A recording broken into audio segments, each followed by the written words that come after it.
Budget Workshop, Plymouth Township. Please stand for the Pledge of Allegiance. I pledge allegiance to the flag of the United States of America and to the republic for which it stands, one nation, under God, indivisible, with liberty and justice for all.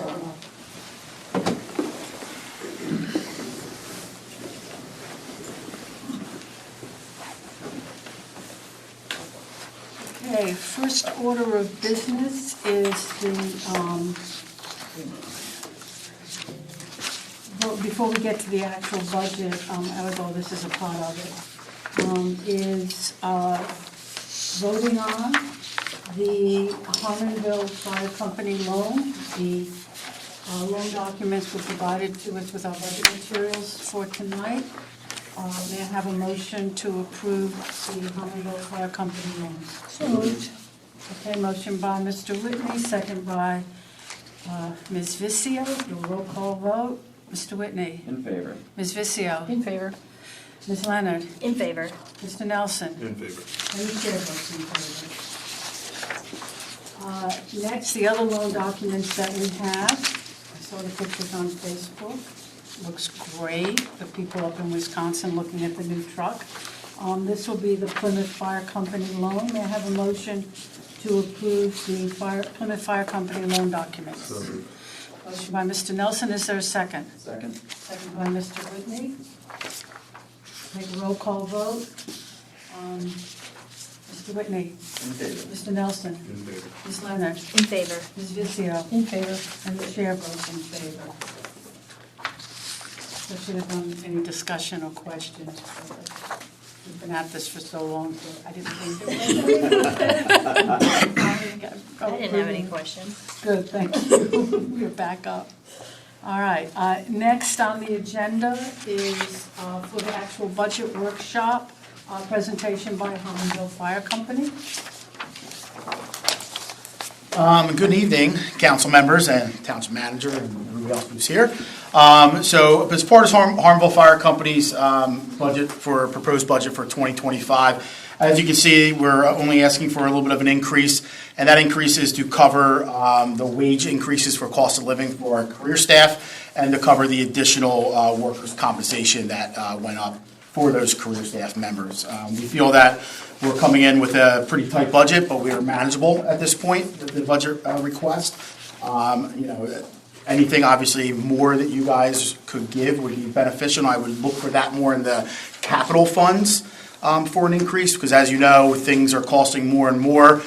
Plymouth is out this week doing their final inspection on their new rescue engine. We're going out next week for our engine. So these things are only costing more and more. So anything that you guys could, think about giving for capital would be greatly appreciated. And we're going to keep a tight budget, and we're going to keep it with that increase, and that keeps us with a pretty good career staffing, which is 3 full-time career members that are paid for out of the allocation, and then Harmonville pays for an additional career member out of our own allocation that we put forth.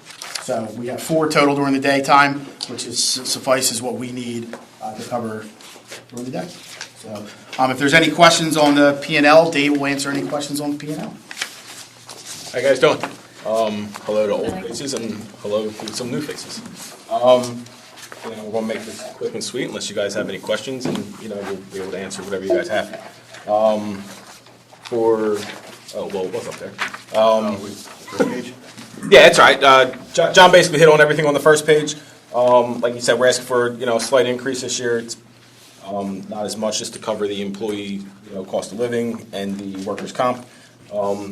As you see, some of the numbers on the expenditures part are a little heavier than previous years. We've been working with our accounting agency, Cahill, to rearrange some things to get some, to streamline it a little easier for us and for them. So that's why, I'm going to go with administrative and whatnot. Is a little heavier. Other than that, everything is basically staying the same. We're making it manageable. Any questions for page 1? Any questions from Do you guys have any debt service next year?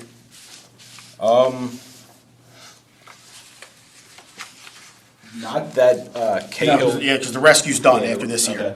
Our rescue payment is done after this year. Okay. And we're not going for a loan with the new engine. Okay. We have enough in capital and from the sale of our Quint to cover the cost of the new engine. We don't have to do any debt service through for financing for the new engine. So we decided not to do that. It was better if we just used the funds in capital now to finance the truck that way. Okay. Because rates are, when we were looking at rates, and when we were looking at it, rates are almost up to 8.5, and financially, it just wasn't a smart move, so. I'm sorry, did you say the administration piece, like 2024 looks like an outlier in expenditures? Can you, I think you were alluding to that, though. Yeah, so previously, there was probably a couple, 10, 15 different categories. So it didn't look that much, not on this paper, but on our paper. So Cahill streamlined it all towards administrative line. What is going to go into it to make it a little easier for them when bills come in. So they send, we get the bills, we send to them, we tell them, it's going administrative, insurance, whichever one it might be, to make it a little easier for them to figure out, and a little easier for us to streamline as well.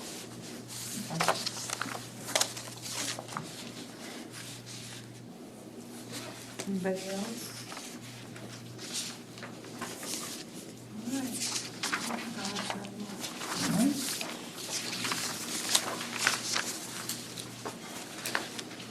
Well,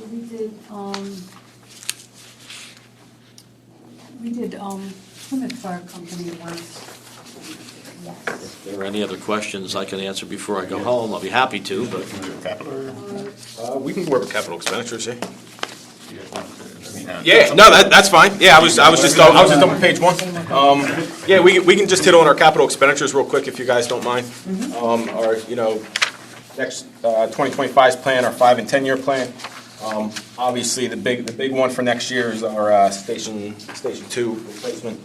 And then we have some landscape improvements we need to do at Station 1 for like barrier wise between us and the apartment buildings.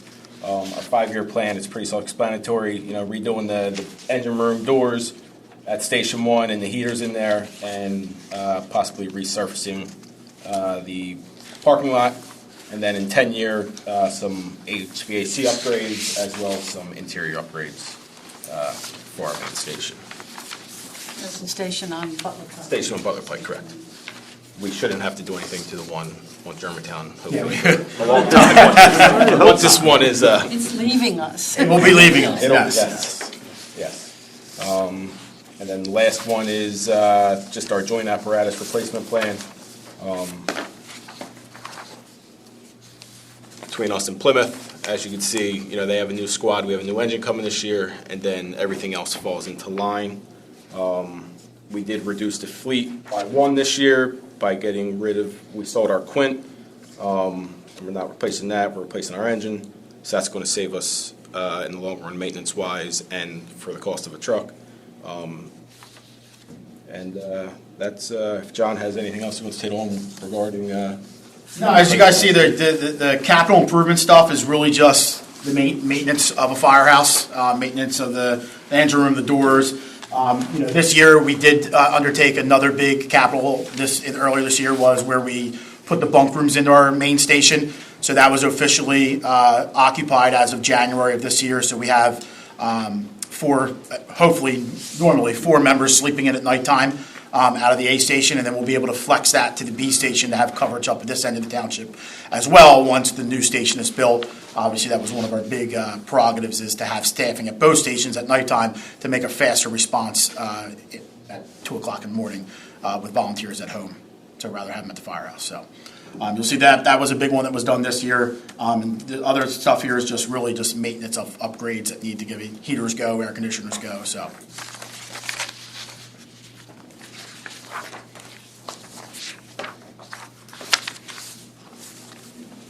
Any other questions by anyone? Thank you very much, gentlemen. Thank you. Thank you. I appreciate it.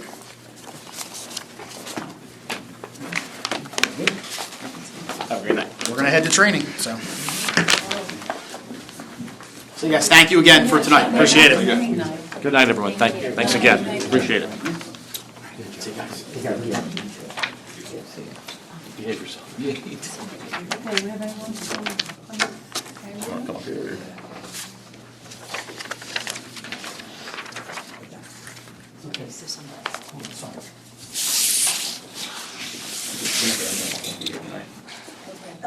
They had a Yeah. family emergency, Tom did. Oh, okay, so they'll be here. Yes, he asked could he come on November 18th. Okay.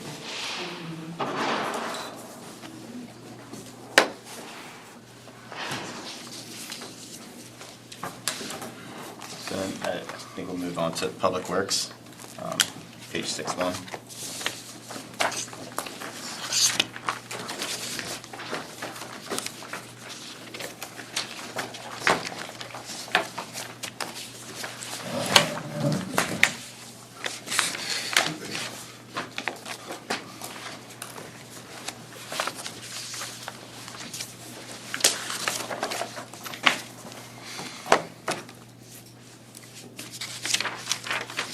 Hello, everyone. I guess looking at our sanitation on 6-1, you'll see that there's not a heck of a lot of change. And I'm happy to say that this is with adding an 11th sanitation worker. So even with that, I think the last budget meeting, we were talking about seeing the realization of the new wages from 2014 that are going to start. 8 of our 11 sanitation workers now are under that new wage contract, so we're starting to see that reflected in the sanitation budget. Also, the trash disposal costs, $340,000. Actually, in 2007, those numbers were $539,000. So in 18 years, it's actually gone down significantly, and mostly because almost 50% of all of our solid waste that we collect, we recycle. And so between our yard waste program and all the other diversions that we have with electronics and anything with a plug, it's really made a dramatic increase or effect on our overall budget. But for the most part, we just held the line, and with the contractual wage increases and the like, the rate of change is only a little less is 0.6%, so a little over 0.5% is our rate of change from last year to this year with our sanitation budget. That's awesome. Yes. Yeah, with all the programs that we offer and to be able to basically hold the line and just have good young people right now, it's fantastic. You still have room for all that yard waste? That mountain out there is. We got rid of it all, so we're ready for leaves, and so we're doing well. We get that horizontal grinder that we share with White Marsh has been a godsend. Yeah.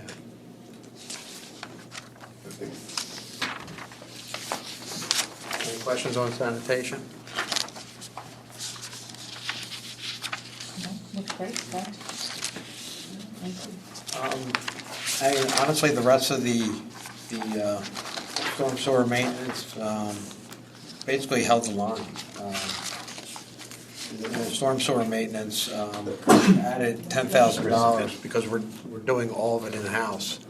Sorry. I think you skipped over administration and Oh, road and bridge. you know what? It's on the packet.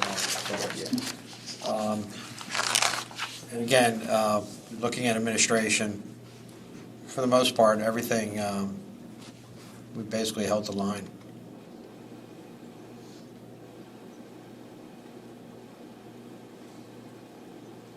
So one of the accounts that you see there, the full-time asked me, the reason why year-to-date's so high is because that's where we pay our retirees who are retiring that year. They're sick and, Their sick bank. yeah, their sick bank and their vacation. So we had 3 this year. 3. So that's why it's higher than what we budgeted for, because we had 3. So that's why that number's so high. And then we have 2 people in full-time civilian, right? You now have Brad Yep, in there? Brad and Chris, yep. Chris, not just, was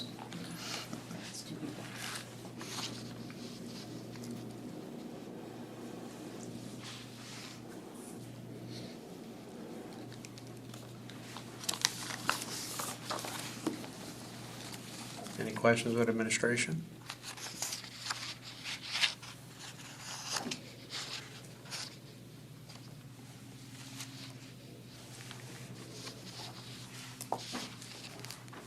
And we got road and bridge maintenance.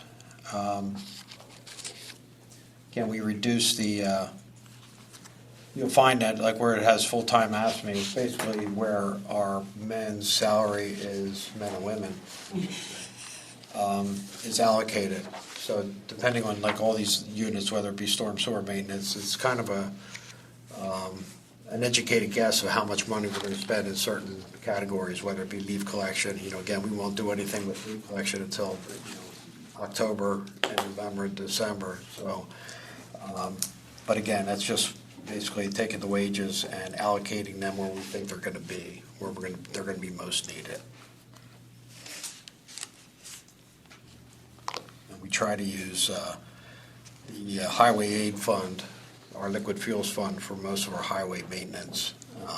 So that's why we were able to reduce that from $75,000 in '24 to $60,000 in 2015, because we're trying our best to use liquid fuels. Whenever we work within the right-of-way, we can use liquid fuels as our, so not use the general fund as much as possible. And we have mild winters, we're able to use that monies for our road program that we did this year. So basically $240,000 went towards from liquid fuel fund, not out of our general fund or capital fund.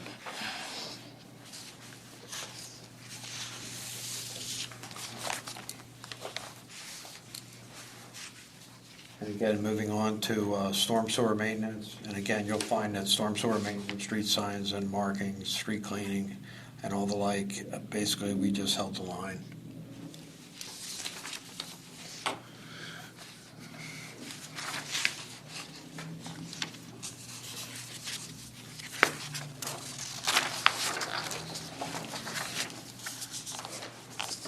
And on 6-4, again, we have branch pickup, leaf collection, composting. We're basically just holding the line.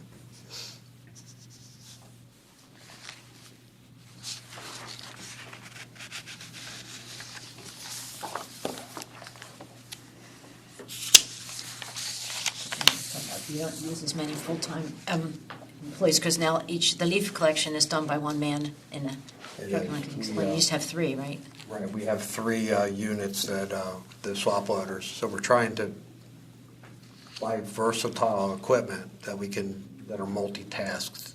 So the swap loader we can use for white goods, we can use for leaf collection, we can use for branch and chip collection. So it's really been beneficial. And the single-man leaf unit, number one, keeps our men safe, keeps them in the cab, and just makes really easy work for our guys. You used to have like one rake, one vacuumed, and one drove, and now it's down to one man does all three things. And he stays safe inside the What's the truck. name of that machine? It's called a swap loader. So basically, it's a roll-off. You ever see like when they drop off a roll-off container? That's exactly the kind of truck it is, but we can pull a leaf unit on, we can pull a snow unit on, so we can snowplow with it, salt with it, collect our leaves. So it's really good.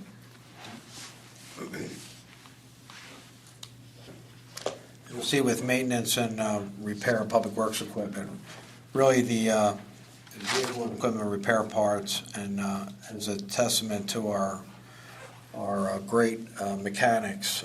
We have 4 mechanics, and we have, currently we have 8 trash trucks that our men maintain. And really, we have 2 trucks that are 21 years old. You can believe that. And when you see the trucks out on the street, nothing looks 21 years old. And typically, we would get rid of a chassis after 8 years. And, try to be budget conscious and with our men getting on a schedule and maintaining our fleet. We have 8 trash trucks that we rotate. So when 4 are in service or 5 are in service, 3 are being worked on. And it's been working out very well. But we have 8 trash trucks. One's 12-year-old, one's 2 or 21 years old. Our newest truck is 4 years old. 6 years old, 11 years old, 18 years old, and 8 years old. So the one thing that I would, if approved, and I know I'm kind of probably jumping here, but while I'm talking about it, on the capital, we have a purchase of a trash truck.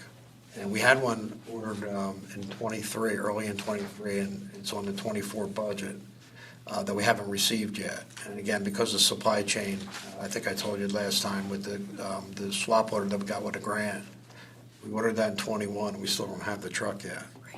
So we're actually going to switch vendors from International and go to a Peterbilt, which many municipalities are running.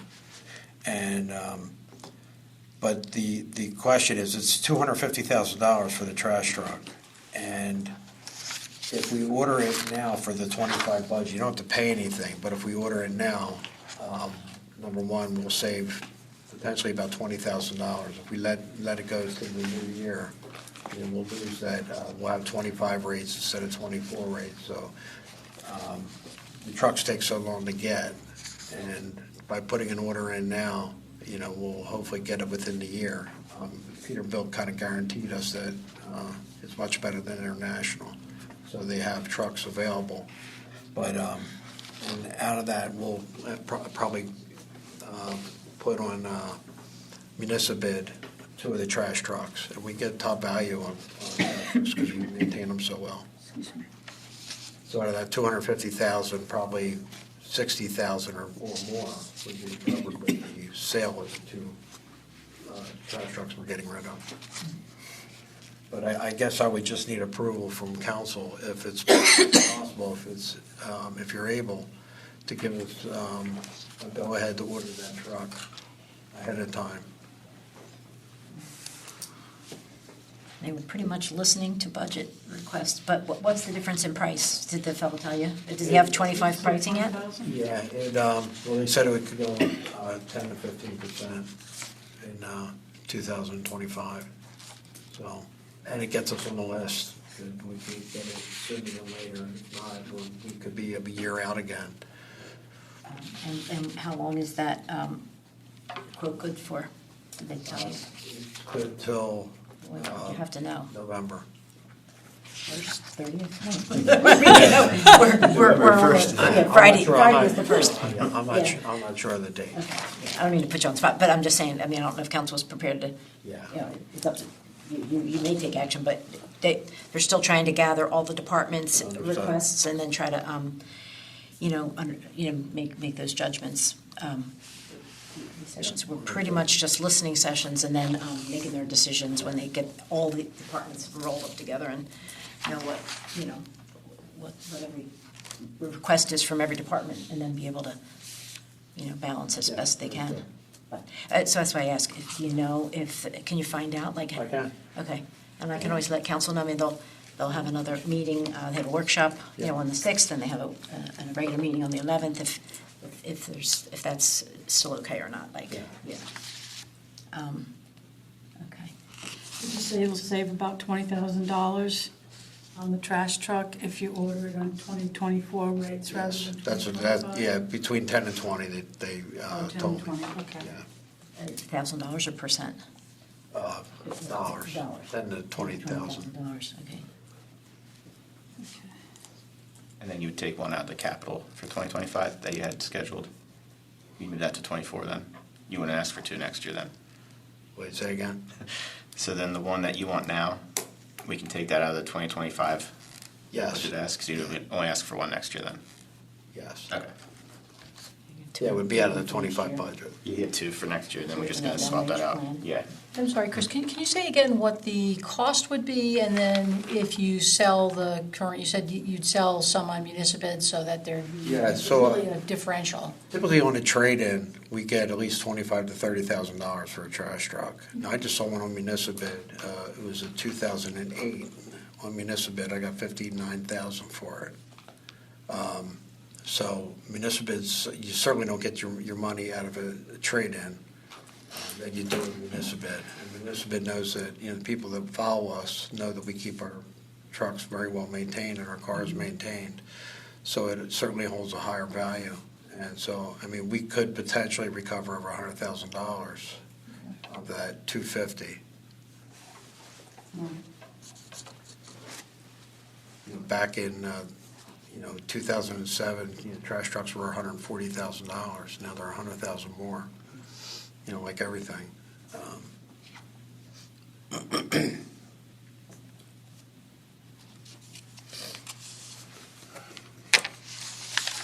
Can I ask a quick question? I'm sorry to shift gears from capital. I'm looking at 6.3 under storm sewer maintenance. Is that a part-time position going to full-time? Because it looks like that's like a big jump up. So I'm just wondering if that's part-time.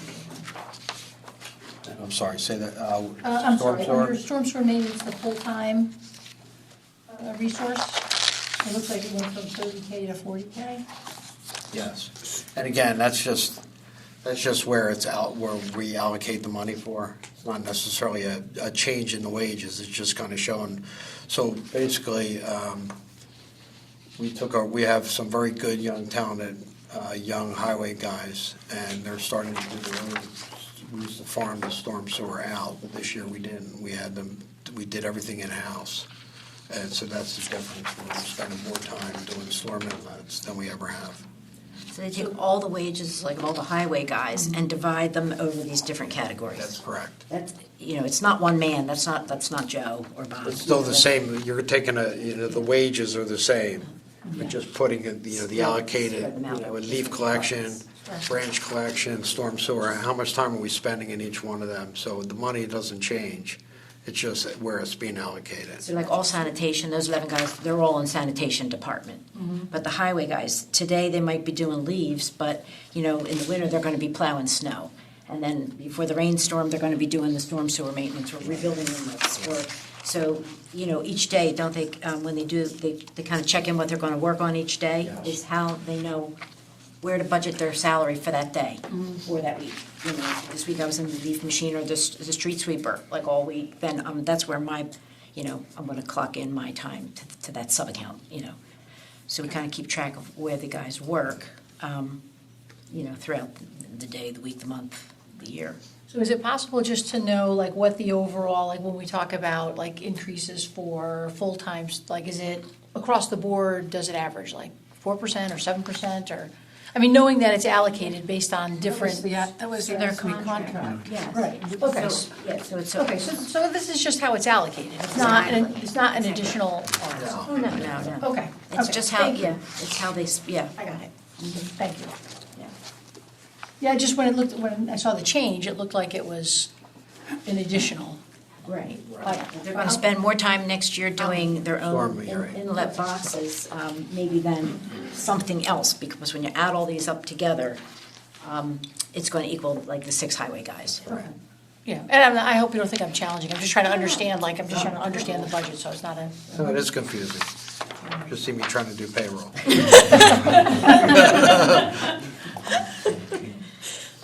Thank you. Any questions on maintenance or repair of public works equipment? And again, the only reason we jumped from 90 to and added another 10 is because of equipment being older and repairs to those vehicles.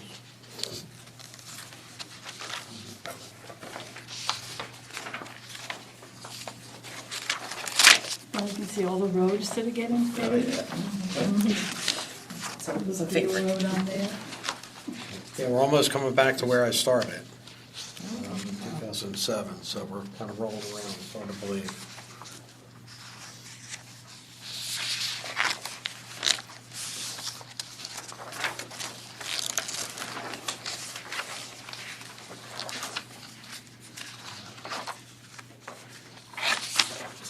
Oh, there's a state road, right? County. County road, okay. So they would pay count Well, all Oh, their. it turns into state in after, Plymouth, yeah, mostly.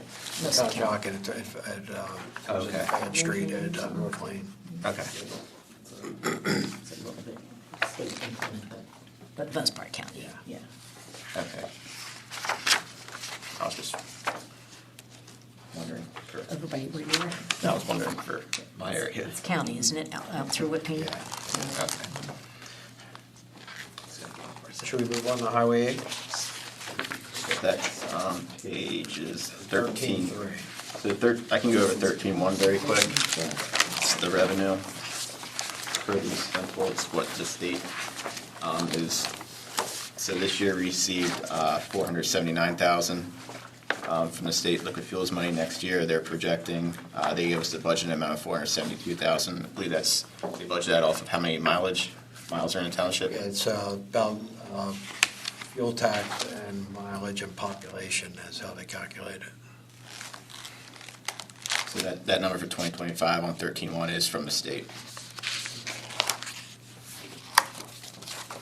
Is that included the bridge inspections, they take it out of that?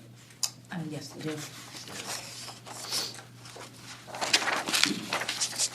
Is that every other year? Every year, something, it's not every year. Third year, I think.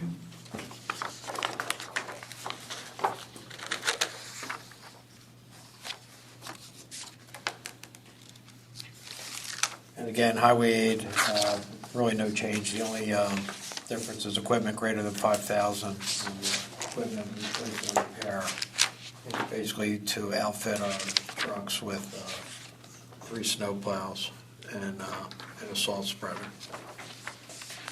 And that was on Highway 8.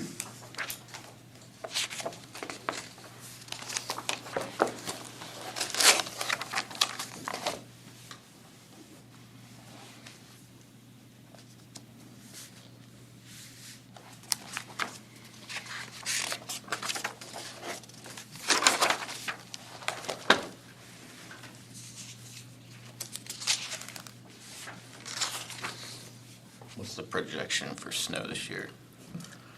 We're not going to get any. Fine by me. That'll only be true if you're equipped with plows. Yeah. So as soon as you have plows, then we're safe. Any questions?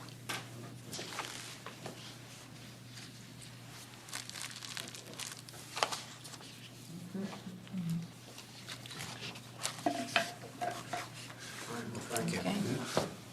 Thank you very much, Chris. Thank you. Thanks for keeping a tight budget. Every year you do. You're welcome.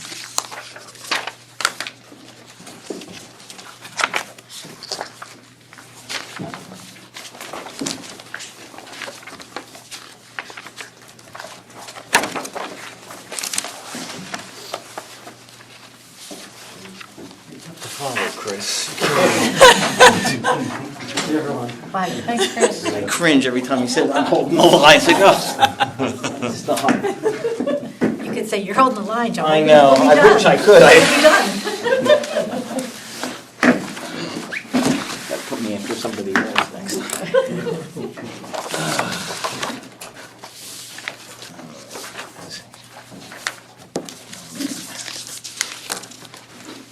Good evening, everybody. Tonight I was going to focus on 3 accounts that affect personnel. Absent these 3 proposals for expansion, my budget submission has increased by 3.8% over 2024's. And that's principally due to our vendor standard growth in cost for equipment and services. So my first application is for, Is that including the additional personnel? no, absent that. Absent that, Yeah. okay. My first application is for a full-time civilian position dedicated to social services. You would see that increase under 4272, license and fees, because the way we're trying to do it is I'm trying to go through another service, and it would be a yearly fee as opposed to making that person a full-time employee. I've been contacting a lot of different agencies, working a lot of different angles to see what's possible. And what we're looking for is somebody to help us with some of the trends we've seen. Over the past 5 years, we've charted a pronounced growth in services needed for mental health consumers, aging and adult services, victims of drug dependency and overdosing, unhoused members, and children and youth services. And I've said this before, but our service calls to the unhoused population has increased by 470% over the past 5 years, and we've seen corresponding increases of these other related social demands. And while our officers endeavor to treat these members of our community, we're not adequately equipped with the necessary tools, nor are we sufficiently supported by Montgomery County agencies.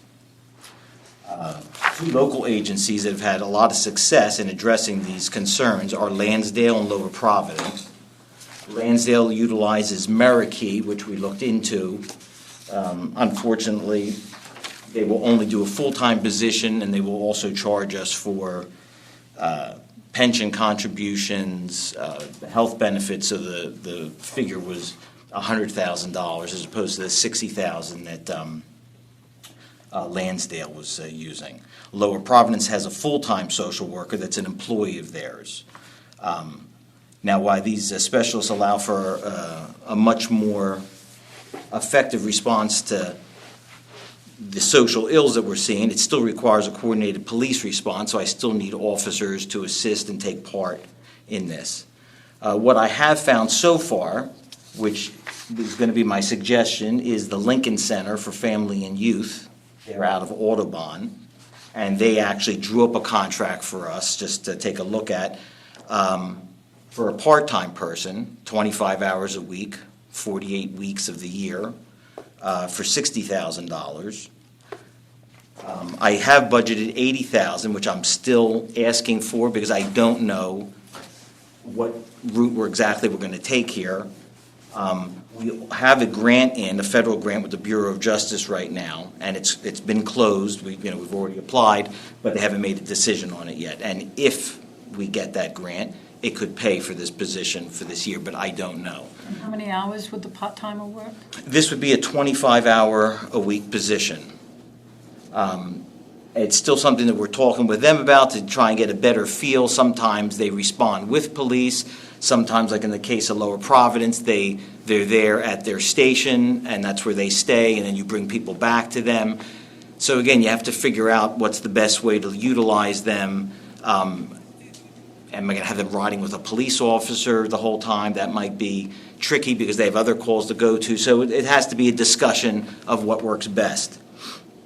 And it's a position that I would like to get involved with, not just the police, but with other groups here, with groups that we deal with churches that we deal with, and county and state agencies. I'm hoping that these people can maybe streamline and get some help because we haven't had much success.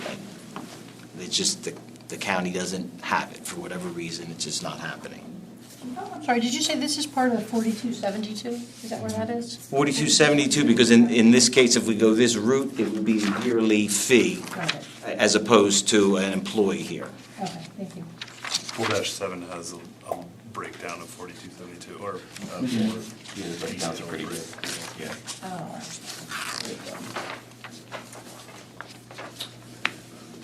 My second concern it concentrates on our inability to attract and retain part-time dispatchers. Dispatching is a skilled effort, and full-time dispatchers traditionally lead those departments that value their skill the most. Because we haven't offered cost of living raises to part-timers annually, the corresponding difference in pay has continued to grow between Plymouth and other agencies. So today, we're approximately $1.50 less an hour than comparable agencies. And that makes a difference to somebody who has a part-time job to supplement their income. And which line item is this? That is under 4111, regular part-time. Oh, okay, thank you. In addition to that, we have a one-year probationary period for our part-timers where they make an additional $2 less an hour. So it comes down to $3.50 less, and that's for a year. What's happened is we're having a big difficulty finding people and retaining people because they just go somewhere else that will pay them more. What I'm looking to do and what I put in my budget is to bring them up. It wouldn't just be a matter of getting the the raise that everybody else gets. It'd be a matter of putting them where everybody else is. And they would still be behind, but only by cents. It would be comparable, and I'm just looking for fair. And I'm looking not to have to scrounge for people, because what winds up happening is I have to use full-time dispatchers if I can, because I only have 4 of them, and they could be working that evening, or they value their time off, or a police officer, but in both cases, that's at a time and a half. So it actually costs us more by not just budgeting that little bit extra. And my final aim with personnel is my largest, is the much-needed addition of 4 police officers. And that's under 4103 full-time police. I know I've mentioned it before, but while the township has seen exponential growth in the last quarter century, we've only added 2 officers to help manage service needs in the past 27 years. And to give an idea of what those same amount of officers are contending with, the crime rate just over the last 5 years has risen by 88% in Plymouth. And that's not an indication of a crime spree, it's just an indication of growth. We have more commercial business, we have more residents, we have more people visiting our commercial businesses, which is a good thing, but along with that, the crime rate has increased significantly. Our arrest rate has increased in that time by 120%. Retail thefts, which is a sore subject with our business community, has soared by 324% in the last 5 years. And unfortunately, as a result, we've been doing less of some of the things that we like to do for our residents, like traffic details in the neighborhoods. We've done 130 fewer of those details this year alone, when in the past years we were trying to increase what we do. Besides the safety and quality of life in the neighborhoods, we've also found, which I showed, that burglaries decrease as a result because we're visible, stationary, visible, and it just tends to reduce our burglaries. They go elsewhere. Besides the need, we happen to be in a unique position where we can continue to provide premier service to the community, but we can also capitalize on a very diverse list of candidates. For those that have been here for a few of our tests, you see it's not easily done. Traditionally, we see about 10% of the people that take our tests are minorities, about 10% are females. We made a concentrated effort to go out and recruit heavily and find people and sell the township. And as a result, we had about 33% of the people who took the test were minorities and 33% were females. That's huge. And it reflected, if you have the list that I showed you, on those top tier candidates. That's not a reason to hire. We have a reason to hire. It's a good reason to capitalize on these people, though. And I'm trying to coordinate these hirings with the police academies that are coming. A lot of the things that we did with the Civil Service Commission by not mandating Act 120, the police academy and so forth, I have more people now that don't have the police academy. So I have to maneuver to get in. But as you'll see, those same people that need the police academy are the ones that traditionally couldn't afford it. That's why I had more minorities come. I had more females, people that traditionally don't look for this line of work. So it's a double-edged sword, but I think it's a good problem to have. And my intention to use these people is to bolster commercial district foot patrols. We talked about having more officers, not just in the shopping centers, but walking the shopping centers, meeting the shop owners, having them respond directly to them on a cell phone, having people get to know us better, having a better visibility, increase our neighborhood traffic details and bike patrols, enhance our programs and community interaction. That's something we try and do every year, more and more programs, and we integrate it with community groups and churches. And I want to develop a comprehensive social service platform with the social service worker that I talked about. And I don't want to just do it here. It's just not a matter of helping somebody in need on the street, I want to incorporate groups, the police, community groups, churches, our county and state organizations. I think we're actually behind the ball on something like that. There's a lot of townships that do this. Radnor does it, Lower Providence does it, Lansdale does it, Abington. It's really something we should have been involved in. When you talk about reimagining police work, this was one of the major things. It's not just a matter of saying, oh, let's have a police officer go out and try and have a better dialogue with somebody who's mentally ill. Police officers are not trained. You're trained to appreciate their mental illness, to try and get them help. But we're talking about actually making a difference, and this is part of it. And all these things, I'm sorry to say, are costly. It's a tough ask. I know it's a tough ask, and I know you have a lot of other things that you have to address. But I'm telling you that at this point, some of these service needs are unsustainable. I've been scaling back slightly, but this is a time where we're going to have to make some big calls, because I don't have the officers when I want to do traffic details. I don't have the officers when I want to interact more with our homeless population, or, like I said, the corresponding mental illness and drug dependency that goes along with that. They'll certainly go to the call, but the time spent or what you can do for these people isn't that much. And when we have so many of these calls, a lot of these are the same people that we're dealing with. So clearly, we're not helping them.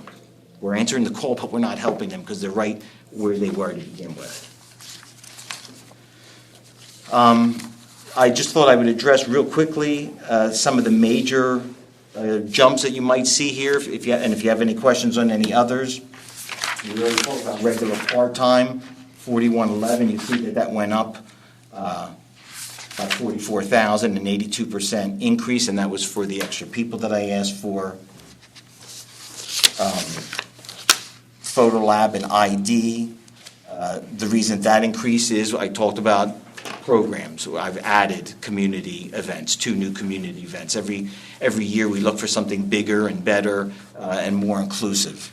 And What line item takes is a lot. that, Chief? That one was 4225. There was a 31% increase in that. If you looked at our uniforms, an obvious one, 4238, it went up by 35%, but that's because of the officers that I'm asking for, and each officer, between uniforms and vests and so forth, it's expensive equipment. 4272, the license fees, you see it went up exactly by the cost of a salary for the social worker, $80,000, a 33% increase.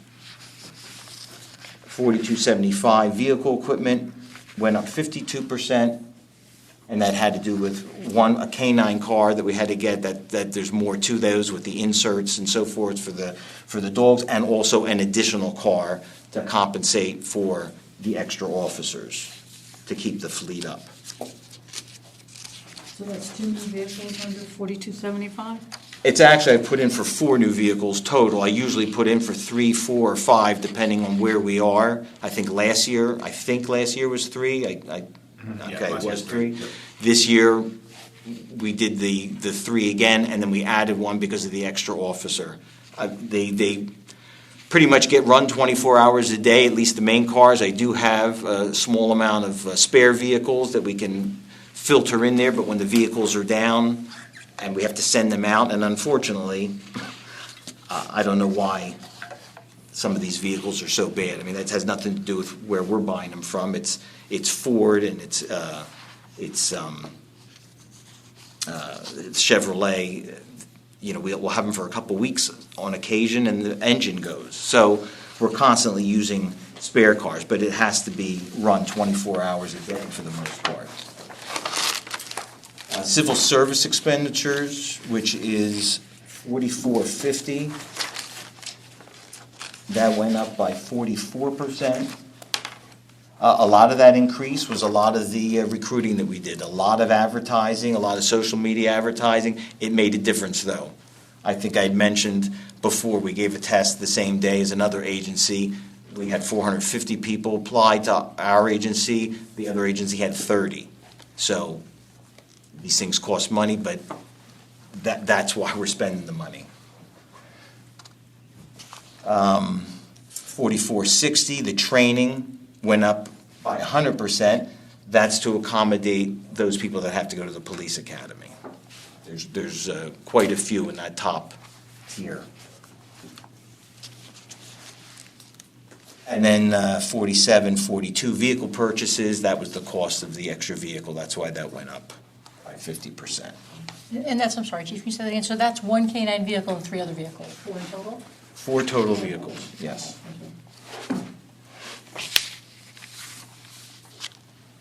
Chief, can I ask you a quick question on the 4103, the full-time officers? Is the assumption on that they're starting, like, that's a full year, like January 1st, all the new officers are in place, or this represents someone that started their new year? I think the way when we dealt with it, it was the full year, although it's not going to be the full year. The schedule that I laid out, and I don't mean to be presumptuous or trying to tell anybody their business, I'm trying to explain what I've had the plan that I've put in place so that we can make this possible. In the November workshop, I was going to ask council, even though you haven't even finished the budget, if I could go for the first 2 people, because I would need to hire those people by December for the test that they have to do, because both of those people need to get in the academy, which starts January 2nd. Why they start the academy January 2nd when budgets start in January, I don't know. But it's the only way now. I've got another diverse candidate there, which I'd like to take advantage of. But the point is, they're going to be in the academy for 6 months, and then they got to be trained on the street. So they're I don't want to say useless to us, but they're not going to be an actual officer answering calls for a full year from then. But if I miss that academy, I have to wait to the next one.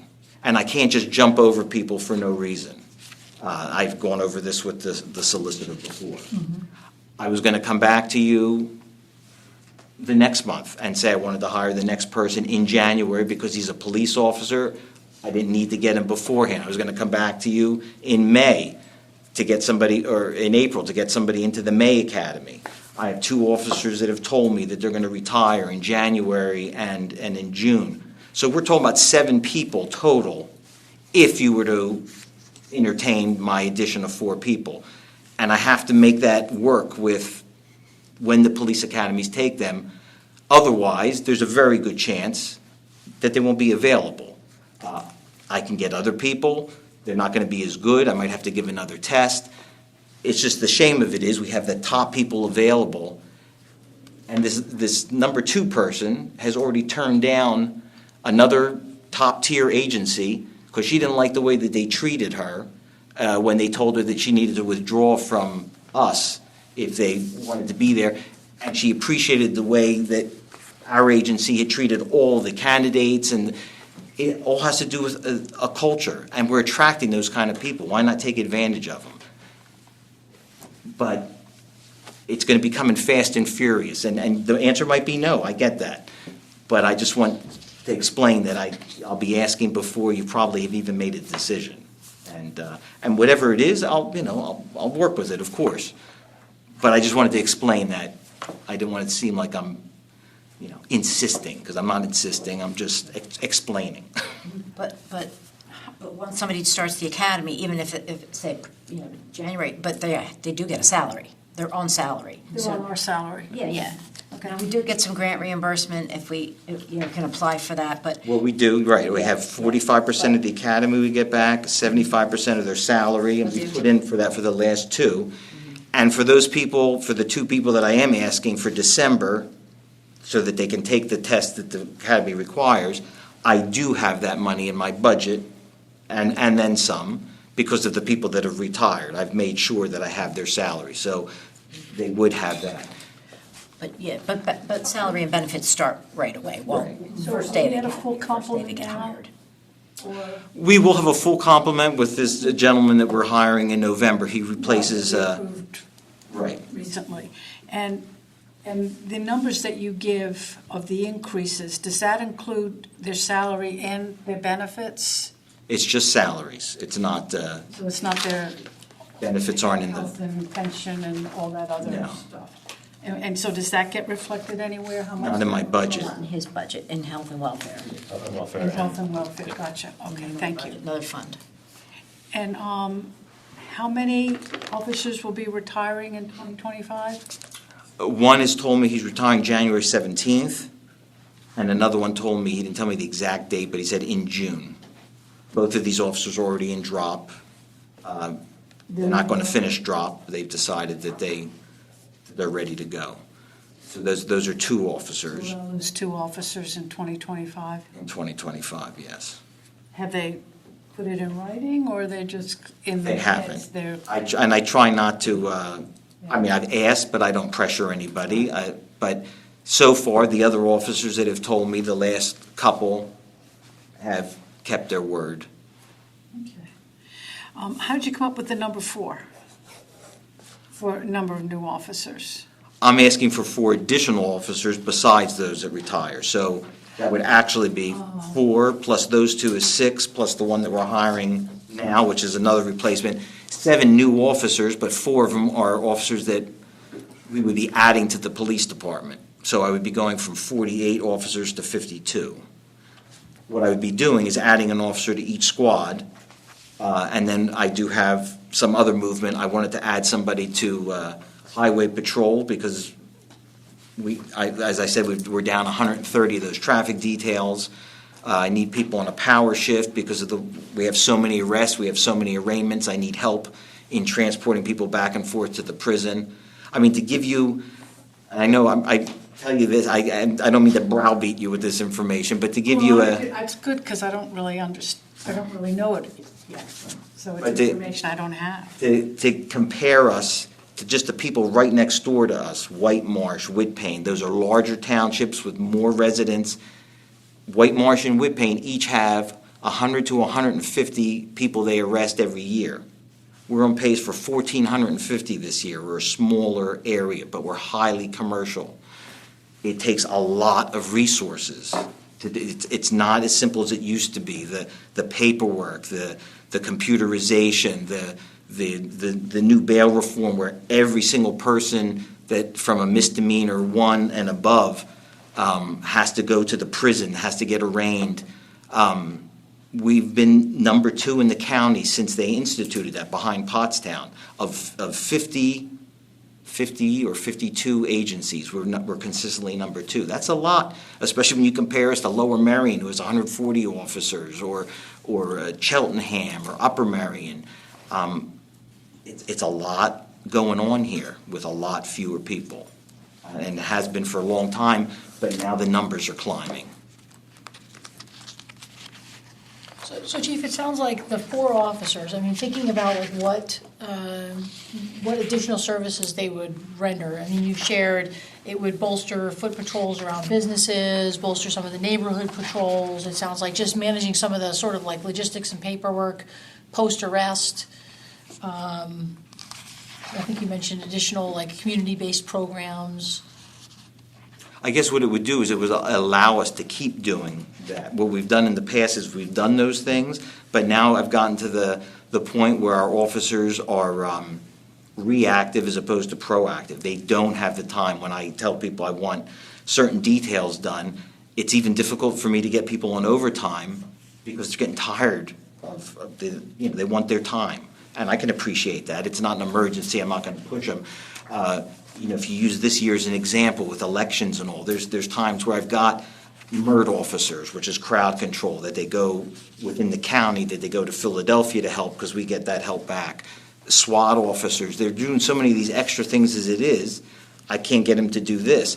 In the past, I had a sergeant, 4 people assigned to highway patrol. Now I have a sergeant and 2 people assigned there, and they just can't keep up with that demand, and officers can't help because they just go to call.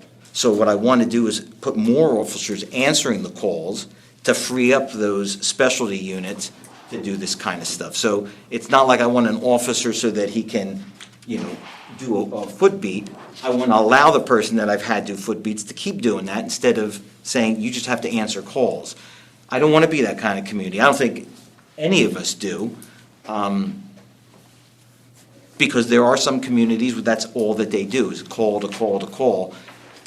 And that's not what we're about. That's not what this community is about. And we say we're welcoming and we're community-based. You know, it takes resources. It takes a lot. I know it's expensive. I don't mean to make it seem like it's a small ask. It's a big ask. And honestly, I don't foresee that this ask would be coming again soon. But if the township continues to grow the way it does, it's something that has to be taken into account. In the same period that we've added 2 people, Upper Merion has added 20 officers in that time period. Now, whether they can do it because some of those businesses pay for it or they have it differently, we have not kept up with growth. We just haven't, not by a long shot. It was almost like this building, you know, we waited, and then all of a sudden we had to do it. Well, we've waited. And now here we are. Is it predominantly like the addition of businesses that causes this, or like how much is it business versus residential? Like I think it's mostly business. I know we've added residential, but we've got a very small residential imprint for what we do. When I say that White Marsh and Woodpain have more residents and so forth, and they're not as busy, it's because those people, they come home, they go to sleep, they go to work, wherever they go to work.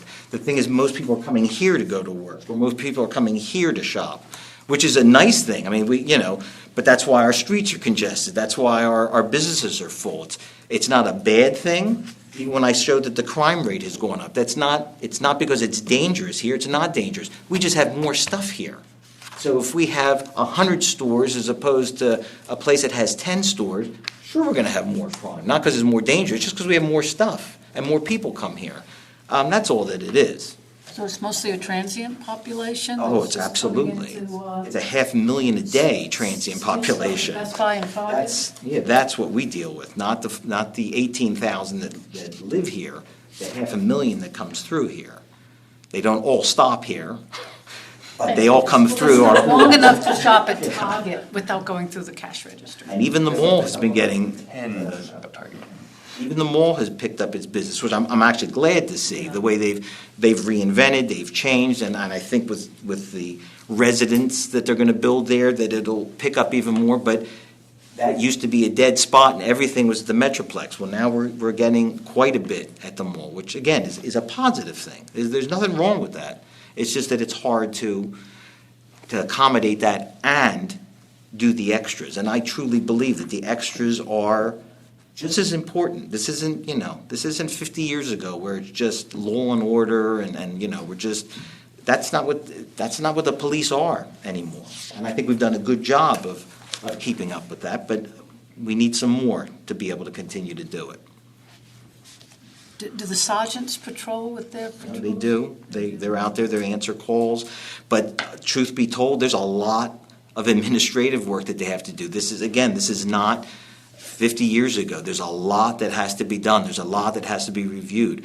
And that's one of the reasons that we rarely see any complaints because of the training we do, of the supervision, of the choosing people. I mean, you would know firsthand if there were serious problems. Even the lawsuits that we have are usually frivolous and get disposed of. I mean, some of the ones that I'm being deposed for, these are things that the officers should be getting an award for as opposed to somebody suing them. So that's as a result of good supervision and good management and good leadership. And that's a lot of what we do. We have a lot of training, and it's most of it is about leadership, about, even as a patrolman, being a leader. A lot of it is about not just police signs, but how do you treat people, talking to people, talking with people as opposed to talking at people. I mean, that kind of thing. And it's one of the reasons that I was thrilled to hear with this candidate why she wanted to come here. She liked the way we all dealt with her and the other candidates as opposed to other places that were already barking orders at her. If you're not going to prioritize us, then we don't want you here. So she says, okay, and she said, I'm not interested. She signed off on them. And she's still waiting for us. Even with, I don't know that I would have done that, But we certainly, we weren't going to tell her to disregard another job, but it's nice to hear, because that is what we're about. And those are the kind of people that we want here. Any way for non-uniformed officers to help with some of the administration, so they're not spending a lot of time doing that, and they can do what they're really trained to do? I mean, I know they're trained to do their administration, too. Well, that's the thing, though. That's what sergeants, lieutenants, they are trained. That is their function, to do administrative functions, to oversee. And the thing is, you don't really know, or you can't tell an officer what to do unless you've done it yourself, whether you know the legalities of what to do. And again, there are still police officers. I mean, even with what I do, I'm still a police officer. I still have to do all the mandatory training, and the Wednesday I have to go and do physical grappling, and I mean, you still have to do it. I'm not looking forward to it. Report back, huh? I'm trying to find somebody very small to be my partner.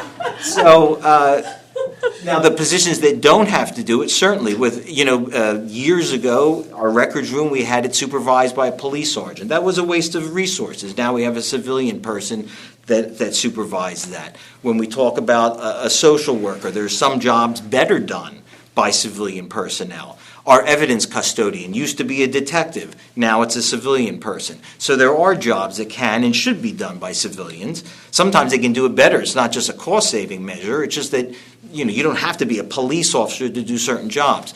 But to supervise other police officers and then to physically go out in the field when something happens, because when the police officer needs help or he's not sure what to do, you're coming in as somebody with 10, 15, 20 years experience having done that, where you can help alleviate that problem and make a call. A civilian can't do that. And a lot of things in the field a civilian can't be expected to do because, quite honestly, it's dangerous. So when you say administrative, you don't mean paperwork, you mean other kinds of stuff? It might be paperwork, but it might be reviewing arrest reports that the officer did. I mean, things that have to do with their job, not just statistics and things like that. It's administrative, but it's police administrative. It's reviewing the reports that they did. It's reviewing the actions that they took. Did you violate somebody's rights? Did you do this in the right order? Did you that type of thing? Things that only a police officer would know, and would also be able to go in the field and explain. Chief, I wouldn't want you to do extra work, but it sounds like you might have this. Like, do you have a handful of comparisons, like 6 to 8 comps, like municipalities that look like us, and kind of a similar demographic, and what their status is in terms of the number of uniformed officers and social workers? I do that all the time, actually. I'm kind of a geek with that kind of stuff. And you know what? I actually don't completely agree with the way they do things. I don't know how they get away with that, but maybe there's good reason for it. I was actually just telling Karen the other day, and I don't know that I brought it with me, but I have a list of departments. There had to be at least a dozen of them, and I use community police as an example. I believe community policing is from the chief down to your part-time dispatchers. It's everybody. But when you have an officer doing it, it's a matter of managing some programs or developing them or being a resource to certain people. There are some departments, I can use Abington, Lower Marion, Upper Dublin, where they'll have a lieutenant, a sergeant, 3 police officers, and 2 or 3 civilians, all just assigned to community policing, to use as an example, where I have 1. There are a lot of areas. Upper Marion has 7 lieutenants.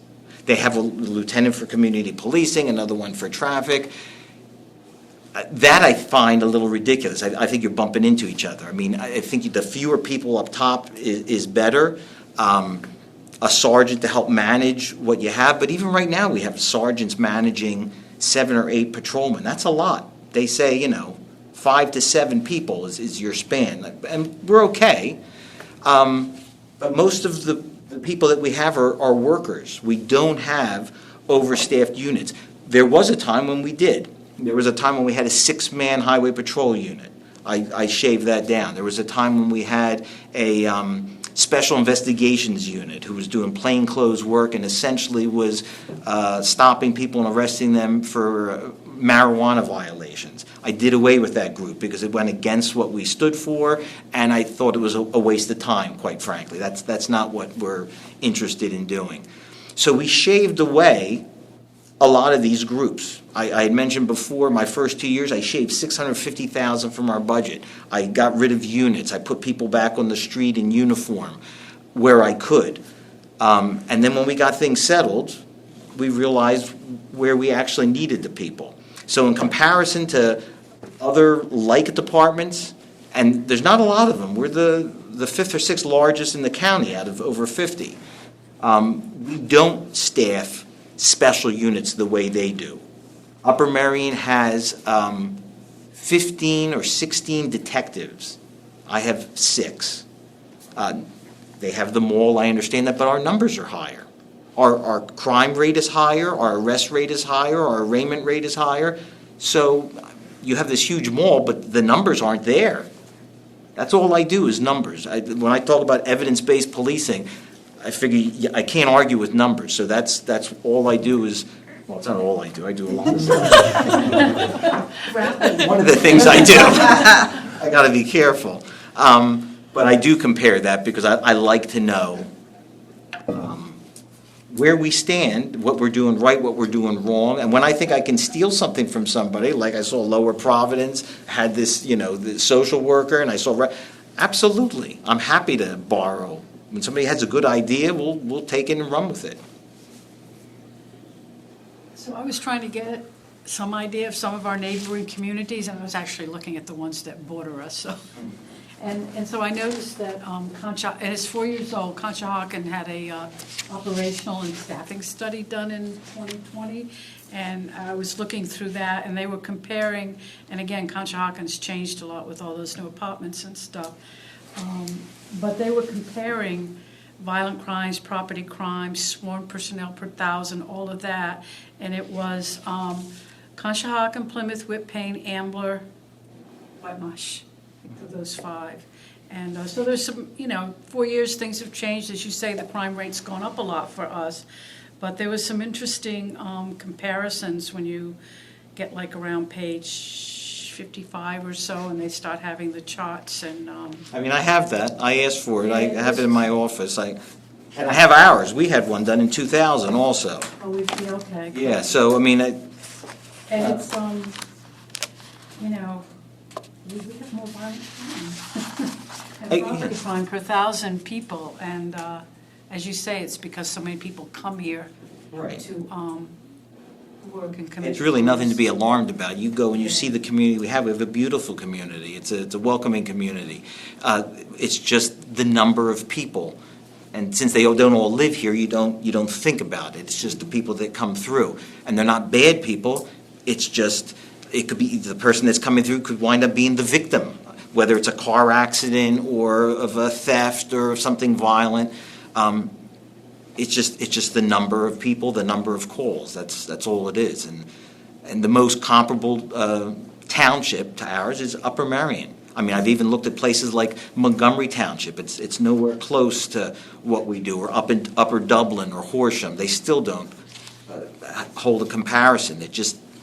And I think it's because they don't have as many of those highways and throughways so close to Philadelphia, and that join New York and join all the different counties, Chester and Delaware County.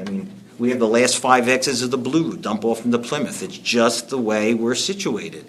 When I got hired, 9 of us got hired because they had just connected the Blue Route. And they said at that time, I remember the article said that Plymouth is going to be the new hub of Montgomery County because the Blue Route, just all roads led to Plymouth. Again, not a bad thing, but it's a unique thing. It's different than surrounding townships, which for the most part are bedroom communities. And that's why the crime comes right through them. Because other than some high-end burglaries that Whitpain and Whitemarsh have, there's not much else there. When they have 50 to 70 retail thefts a year and we have 850 to 900, that's why, because the businesses are here. I'm sorry. This is also probably my township phone, which I do nothing but get spam calls. Yep. I haven't been getting them recently. Well, yeah, and they're on election right now. I have a I question think for get you. my township number for election stuff. That annoys me. I have a question for you. So I'm afraid I probably already know the answer to this, but because we are being the product of, Blue, constructed by the state, and also some people that are coming across state lines, is there any help that we can get? I'm assuming, I already know the answer to this, but, is there any help that we can get from either the state or the county or the federal government? We've looked into all those. It's actually disheartening what you find out of these other. First of all, the county they don't have people, and it's a person in an office telling you, this needs to be done, or they don't have people to actually come out and do it. The state is pretty drawn out. I mean, state police oftentimes, their zone or their patrol unit in these areas with the highways could be 100 to 150 miles for one or two troopers. So rarely can they lend us a hand. We can sometimes get some people from Belmont. If they're going to assist anybody, they assist the city of Philadelphia. The city of Philadelphia actually assists us the most because when they call for help, the surrounding counties go and help them on these major events that they have, and they try and return the favor. But they're not going to come out here on a consistent basis. I can tell you, which has been eye-opening with the elections, we'll get a call from Capitol Police, such and such politician, Madeline Dean, is coming. Can you help? Yeah, of course we can help. Who can we meet? Oh, we're not coming. We're just letting you know. So, and this has happened 3 or 4 times, these events. So of course we go, and we're going. And we put people there. It's on overtime. And then you see how even the Secret Service handles things. They're just worried about their one person. They're leaving exits unmanned. So it's a big deal, and especially after seeing some of the things that happened over the last month or so, we weren't about to have Plymouth be that person on the news that we couldn't handle things. So it has to be handled. It's our people are here. We've got to do it. So you take it on yourself. There's nobody coming. The state police don't help when the governor comes. Just his little contingent that stay with him. The Capitol Police don't come when there's people here. The community center, they didn't come. The Food Workers Union, they didn't come. I think there was another event. There was a golf outing that they didn't come. Yeah, we did those ourselves. And if we do need help, we call other townships and they come on their dime. Just like when they call, we come on our dime. They're the only ones that we can count on. That's what the chiefs have, these mutual aid agreements that we all take care of each other. But there's very little on the outside. It's pretty surprising when you think about it, especially with what you see on the news. Yes, disappointing. Yeah. So it's no surprise when I say that, we don't get any help from the county. I've as part of my budget, I've started putting 2 dispatchers on the desk because we can't get on the radio. We're already in a zone of 3 or 4 different departments you have to share the radio with. Now, they've patched 2 zones together, so we're on the radio with 7 or 8 different departments, one of them being Cheltenham, which is a busy department. So we have to utilize our own dispatch. We can't get on the radio. So it's frustrating. And it costs us money. But there's no way around it. You can't function. And they can't keep people over there for whatever reason, so they just don't have the dispatchers. You can complain all you want. They just don't have them.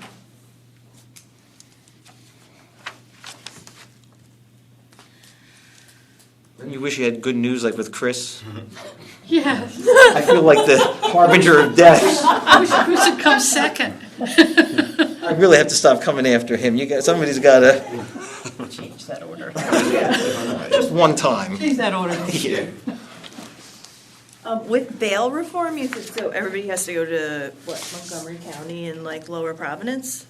They all have to go to the prison, which Lower Providence isn't thrilled about because when they're done with them, they just, even if it's midnight, they just open the doors and let them go. And then they can't even get the bus schedules to accommodate people that might need rides. Where, now, it's different because we were a bigger department. We used to be able to handle that ourselves, where we would do video arraignments and all. But because there's so many small departments that can't do that, they just made one rule for everybody. Everybody has to go. Well, some people just have one prisoner they take once a week.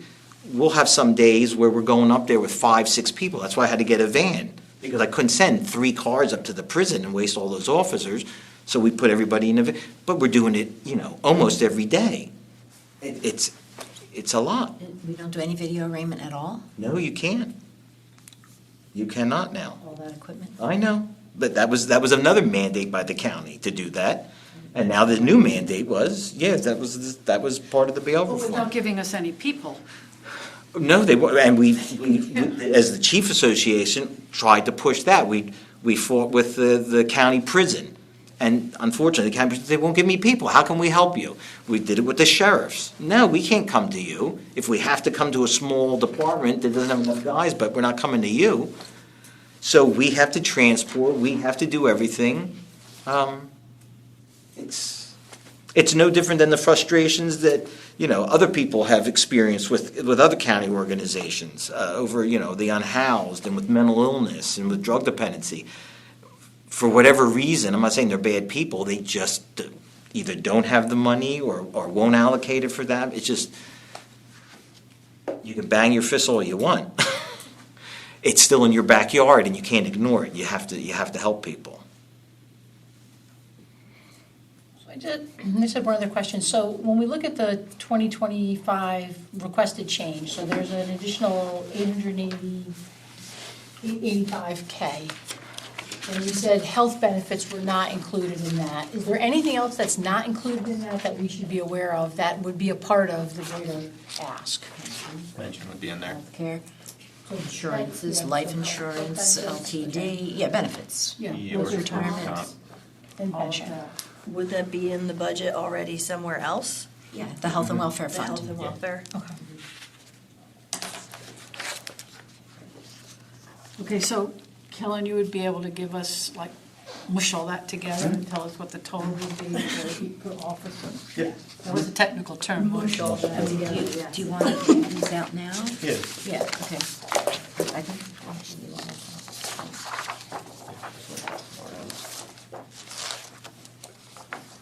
It's the cost of 4 more officers. What it would- over the next 5 years. Right.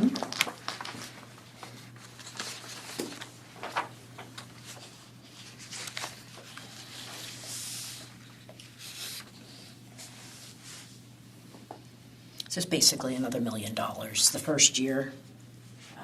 For 4. $1 million. For yeah, 4 officers? For 4. Okay. Yeah, the first column.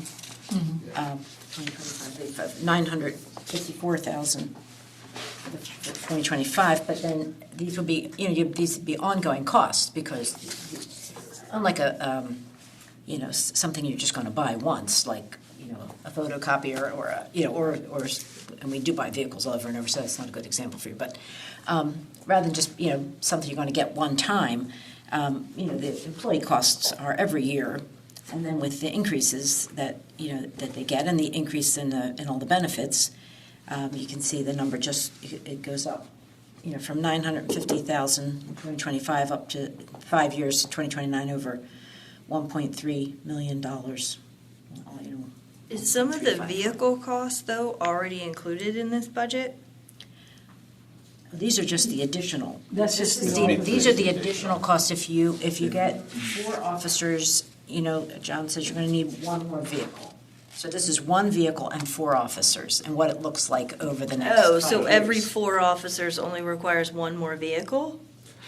I got 1 more because I'm adding 1 person to each squad, so only 1 person at a time would be driving that extra vehicle. I see. And then I looked at the wear and tear and how often we go through, so it needed to increase the fleet by that amount. 1 extra every year if you were to have 5. Probably would be looking, instead of going with 3 every year, 4. all likely be 4. I mean, sometimes it differs, sometimes it might be 1 extra, sometimes it might be 1 or 2 less, if they're holding up.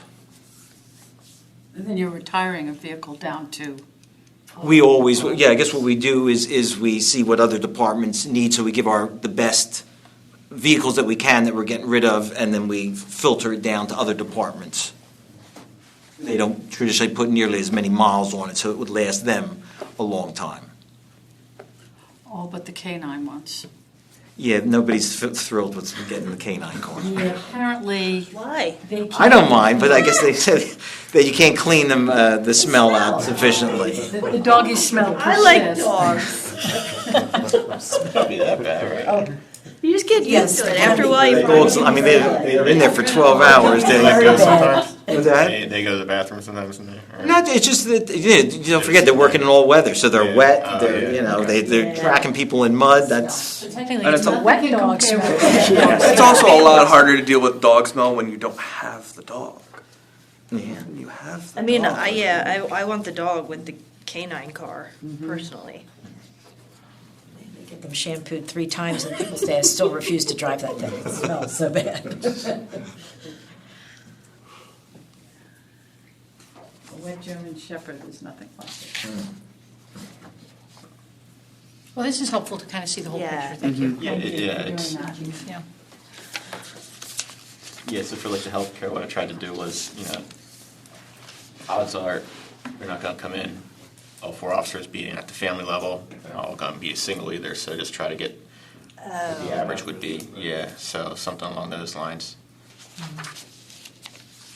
And this is truly everything, so there's absolutely nothing that's not here that we haven't accounted for. Well, I was gonna say, after 5 years, I mean, ed bonus, that's not in here, is it?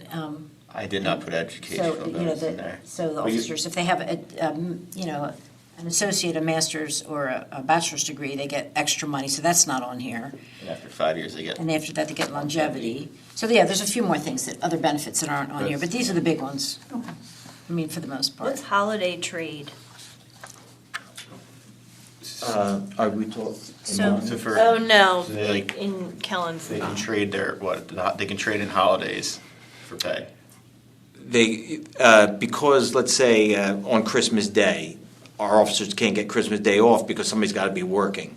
So, but they have the option of getting that in pay if they want. Oh, gotcha. Or they can take that day another time. What we're finding out with, I guess, the newer generations, they appreciate their time off more. Like when it was me raising a family, I cash everything in that I could because that's the way I was. But a lot of these people seem to like to have their time. But they have the option, and we have to be prepared for it, of selling it back. So if they wanted to, I guess they could sell back all 14 of their holidays. Once they have kids, that's when they want to be home on Christmas Day. Yeah. Trade with other people, but somebody has to be working. Right. You still have to staff. All the holidays, whether it's, the evening part or the day part. Mm-hmm.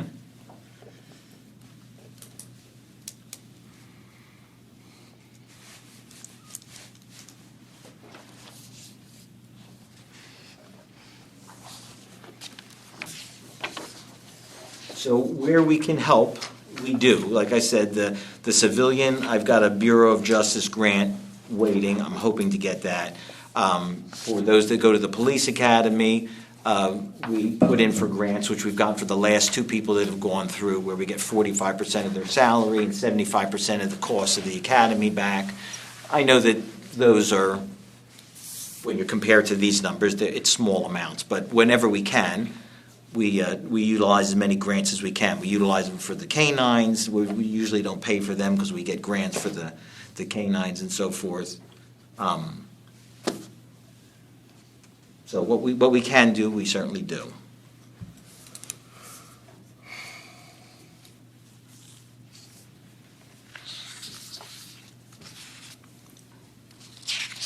I'm happy to answer any questions, but I won't beat your ear anymore. You asked a lot of them, thank you so much. Yeah. Appreciate that. I know I gave you a lot to digest, but thank you for your time, I appreciate it. Thank you for the recruiting efforts, I think.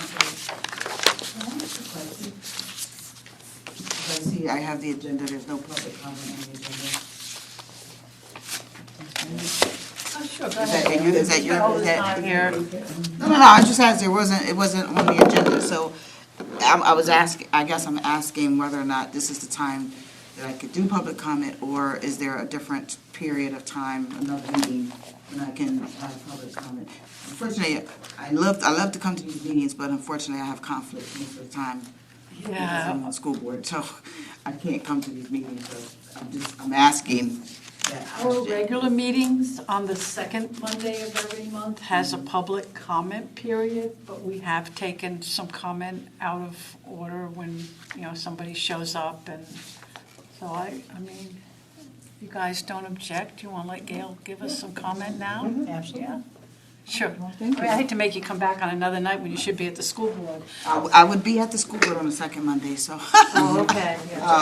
So I guess I had wrote something up, but I sat here and I listened to what everyone was discussing. Many of you know that as a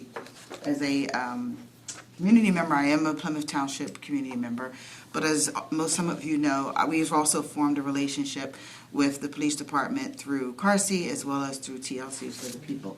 And so with that, we strongly support what the chief is requesting in terms of policing. The work that they do, just protecting and serving, is invaluable. Just to give you an example, in terms of having to stop doing what you're doing, having to not spend time with your family. We had a newer police officer, I believe he was, last year come to the shelter and bring an 81-year-old woman to the shelter. He was off. He was technically off. He got the call. He was near the hotel. He went and got the woman, brought her to the shelter. She left her tea, just a tea, in the car. He went home, changed his clothes, came back and brought the tea. And so that type of example and behavior is something that's invaluable to what the police can offer. And if having more police can give that sense of community, we support that, number one, and we think that it's necessary. I live as a member of the community. I see the increase in crime. We all should see it if we live here. If you go to the Metroplex, now stores, I've been here, 17, 18 years now, and never did I see police or security people in these stores, right? I'm from Philly. I saw it a lot in Philly. I didn't see it here until recently. So I can see the increase in crime, therefore seeing the need for increase in policing. I'm not an expert on police, and I've learned a lot from the chief and from his officers as well. So I wanted to just make that comment. I had something much longer to say because I didn't know. I walked in, I was confused. I'm like, there's nobody in here. The meeting was out there. But I don't know. And Lori, she's my co-liaison for policing with Parsi. She's also here. I don't know if, Lori, you wanted to say something. I too echo what Gail said in terms of all of the support that Chief and his staff give to the community as a whole, what with the interaction with the community through township events, as well as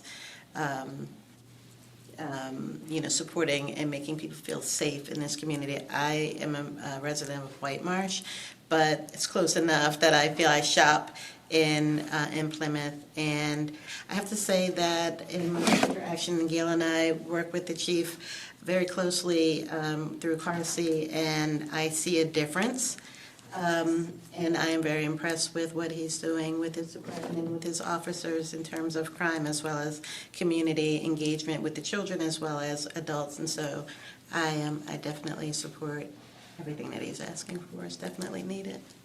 And we don't have that same level of support, not to down-talk anyone, but it's the truth. And the truth is that we don't get the same level of support because as a organization, we serve the entire, what we call colonial area, not just Plymouth. And so we don't get that same level of support from some of the other departments. And- We know Plymouth is the best.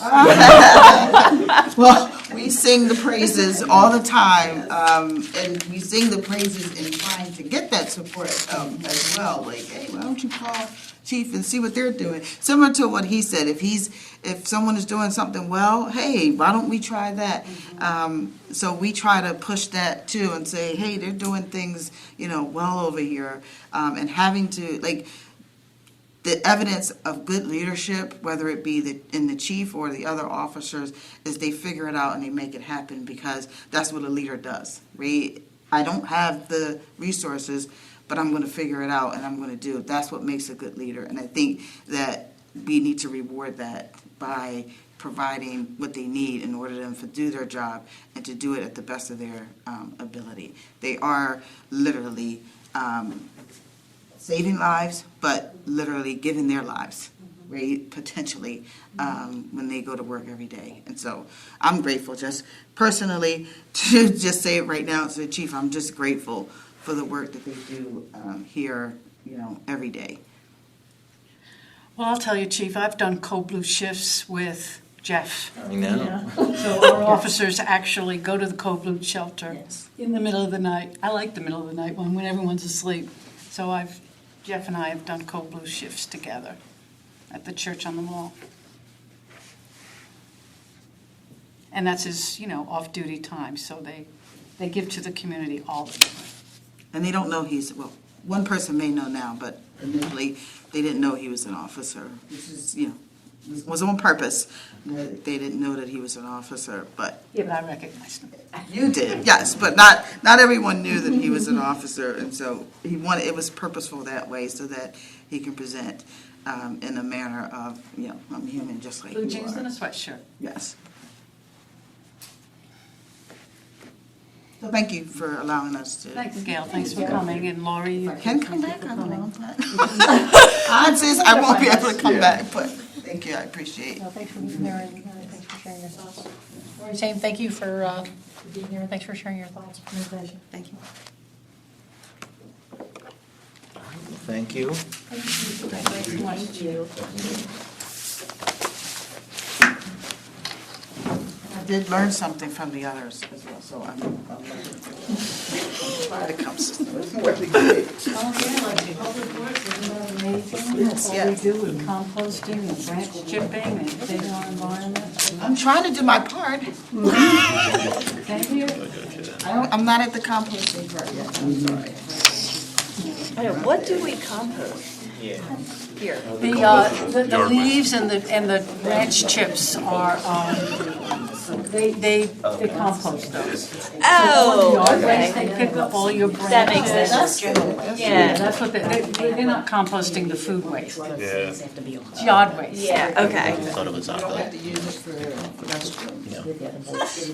I went on a farm and they were using it, and I was like, No, thank you. No. This is, when you get township mulch, you get in your neighbors and chopped up branches. unfortunately, we don't get town. Oh, right. All right, thank you all, have a nice evening. Thank you. All right. Do we have more? Miscellaneous? So I did get to talk to Lynn about the telecast meetings. We were talking about that. Oh, yeah. So what it is the telecast meetings, what is that on page? $25,000. Yeah, it's a $25,000 budget, but that's for one time. It's gonna be. Where is that? What we talked about last week? Yeah, it is an admin. It is on page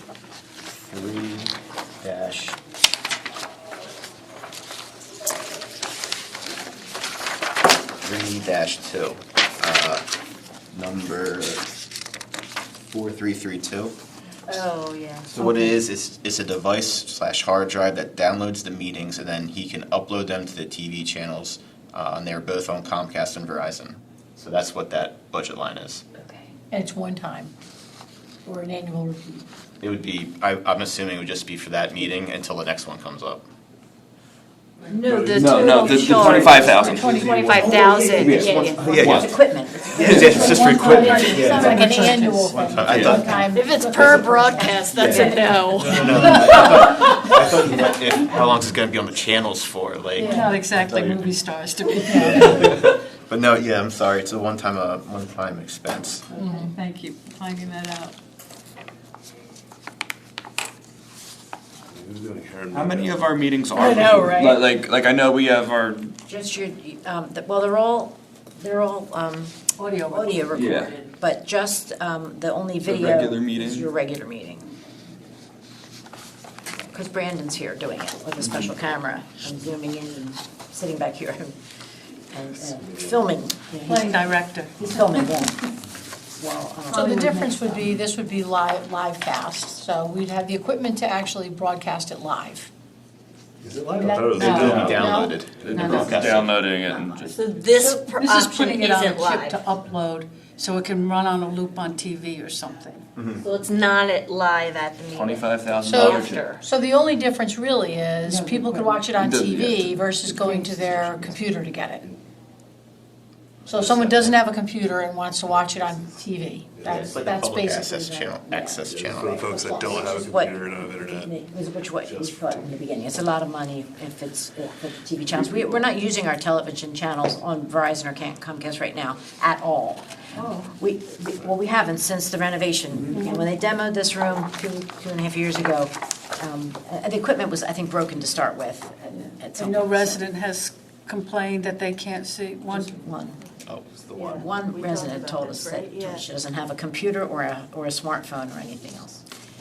But I think Len also said that YouTube is, right now we're doing that for free, but I think he said, like everything else, they're gonna start charging for that. YouTube to put it up there? Yeah. Really? That's what he thinks. Well, that's what he thinks is. I can see that happening, yeah. Yeah, because Yeah. they're, you know, Eventually. everybody's I- looking at it. I doubt that. With ads? I don't know. I don't know. I doubt that very much. Because ours doesn't have any ads in it. You know what I mean? We're taking a We don't get any YouTube, views. putting it to our website without ads. They're not making any money letting us use their product. You could cross that bridge. That would be- So, yeah, but the ones that you put on our website and that are put on Facebook, we don't have to pay for that. You're saying we may have to pay in thinks in the the future, he that we thinks may we pay to I post on think that's very Facebook? far in the future if it's gonna happen. That would be surprising. It's not for this Yeah. budget. Yeah. Because that's how they get some of their ad revenue, people who just post stuff that don't get ads and they see who's popular and they offer contracts with them. They get away from people who want to post their own stuff. Yeah. Yeah. Like that's the point of like content creation is that you're Right. able to Yeah. post on the site for Exactly. to get your stuff out there and they see who's successful and that's who they hire as their They start As charging. if they're for it, influencers. Say, Yeah. here's a free platform. True. Post on ours. What, influencer? Yeah. Well, it's, I dislike it too.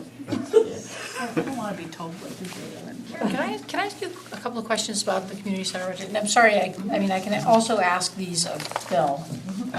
There's just a lot to look through, and we went through stuff really, really He quickly. was all over the place. Yeah. And Lynn was on the phone, which Yeah, is not just- ideal. A little bit there. Okay, so there's two pages I want to ask about specifically, 11.2 and 11.3. And I'm looking at the full-time civilian line and the increase from 24 to 25. 11.2 and 11.3. Administration charters, let's, So what item number? Like 41? full-time Very top- civilian. very yeah, top, the 40 full-time 41 civilian line. 4101. Okay, so 4101, Yeah, okay. so on 11.2, we've got a 9% increase. And on 11.3, we have a 32% increase, massive salary increases, like 52K on page 11. So this budget, Well, fitness center was to hire an additional person. that does include I one forget new her- head I count, forget her which name. I don't support. So, On 11.3? I'm serious, We're I gonna don't be support getting- these four either, but I'm just. Oh, yeah. But no, so the next month, at next month's meeting, like Kelma, we always, it's totally up to you, but we make a list. So we put everything in that the department heads ask for, so it's all in here. But you can see it's also spending down the general fund by $10 million, which is a Oh, lot yeah. of money to me. Yes. So we'll make a list of those items that are in the budget that we feel are discretionary, and we'll make our suggestion whether they should be included or not, and then it's ultimately up to you, obviously. Okay. So, but Phil is asking for one new person in the fitness center, Like a trainer? This woman is already a part-time employee, and he's asking to make her full-time.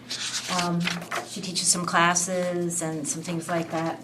I don't support the hire. She's part-time already, and if they want to, keep her part-time, we should keep her part-time. That's enough, for her too. But I don't support it. Part of his training, they show you the machines, and they Yeah, are there, I guess, if they see something, they but can I'm do from something. the fitness industry. No one gets paid. No one gets paid that. Yeah, well, that I also struggled to make $25,000 a year. Well, that also probably includes the other. So it's Mary Ann and Ed. There's two There's full-timers. already two full-timers there. Yeah, and that would be three. And I don't see that many people using the fitness center over there, to be honest. I don't support this at all, and told Phil that, but he, hey. He's gonna ask for it. that's No, my yeah, job no, to- I that- agree. well, Yeah, that- no, I that- appreciate your honesty. It's an No. ask, yeah. It's their job to ask, it's ours to look at. Yeah, I mean, it just jumped off the page of me, so Yeah. at least I know, like, okay, that's what's happening in there. That's what's For the there. person going from part-time. Yeah, so that would be great if you would make sure we don't lose track of that. Oh, we won't. No, that's, No, we got that, please. yeah. Lose track of nothing. I was gonna say, yeah. It wasn't gonna be, yeah. It's yeah. the 25,000 on the, You just lose track of. we won't lose track of it. Yeah, and this, even on 11.2, like, that doesn't look like there's another person in there, but that's still I mean, it's a 9% increase, 21K. So what would that have been? Would have been probably, 11. And then why is the other 9% instead of more like 4%? So it becomes like, I mean, that's three we'll have this people. detail. Full-time. That's, so something last year, I don't know if we did bump one of the three, Brady, Phil, Dan, or Amy up more at the end of the year. All of why there's Okay. a 9.02% increase on Floor Got 101 it, got it. full-time. 21K. 'Cause I had that, Three people there. I had the approved total was for 245,364 for the budget last year. Okay.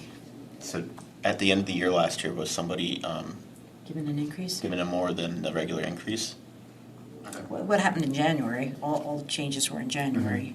Yeah. Whatever council approved. But, So when I was going through, so this is what we had last year. The 234 was what we had last year. In the approved budget, when I get this off of our software system to see what the actual salaries are, the actual salary itself is 245,364 for those three in that line. So when I do that increase, that's probably, it comes to 4.25%. and we do have in this budget the same percentage increase that the officers got in their first year of contract, are also what the, is what we said the AFSMI, what we settled with the AFSMI to get what the officers had gotten.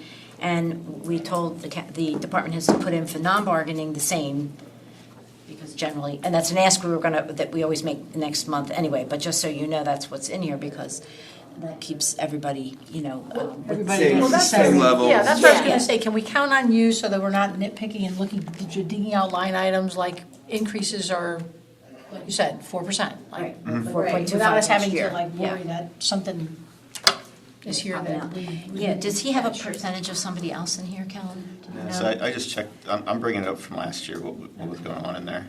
Yeah, I mean, I'm just speaking for myself, I'm not trying to. Yeah, no, speak on behalf of no, council, good, but like- good look. But I know the fitness room, the second page was Okay. an individual that he's asking for to go part-time. So it looks like, looking from,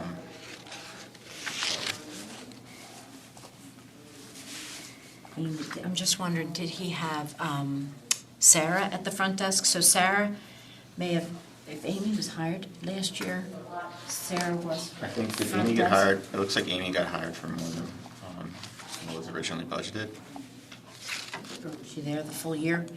Sarah may have moved out of front desk and into programming. We can find out. and Yeah, get a clarification for you. Because he,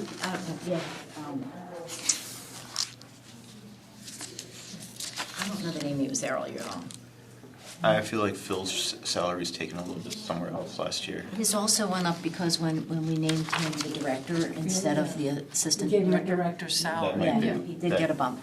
He had been assistant director, and now there's not an assistant director. And that's another thing, like when we talk next month a bit more about personnel, he would like to increase some titles for some of his people there. And to me, it's one thing to increase a title, but I say, you have to have more job responsibilities. I just can't change your title because you've been there a long time. You need to have more jobs, additional jobs, and more responsibility if you're going to have a title that has more responsibility than the one you have now. Because, it won't be long before they say, oh, you're like a manager now, you should be paid like a manager.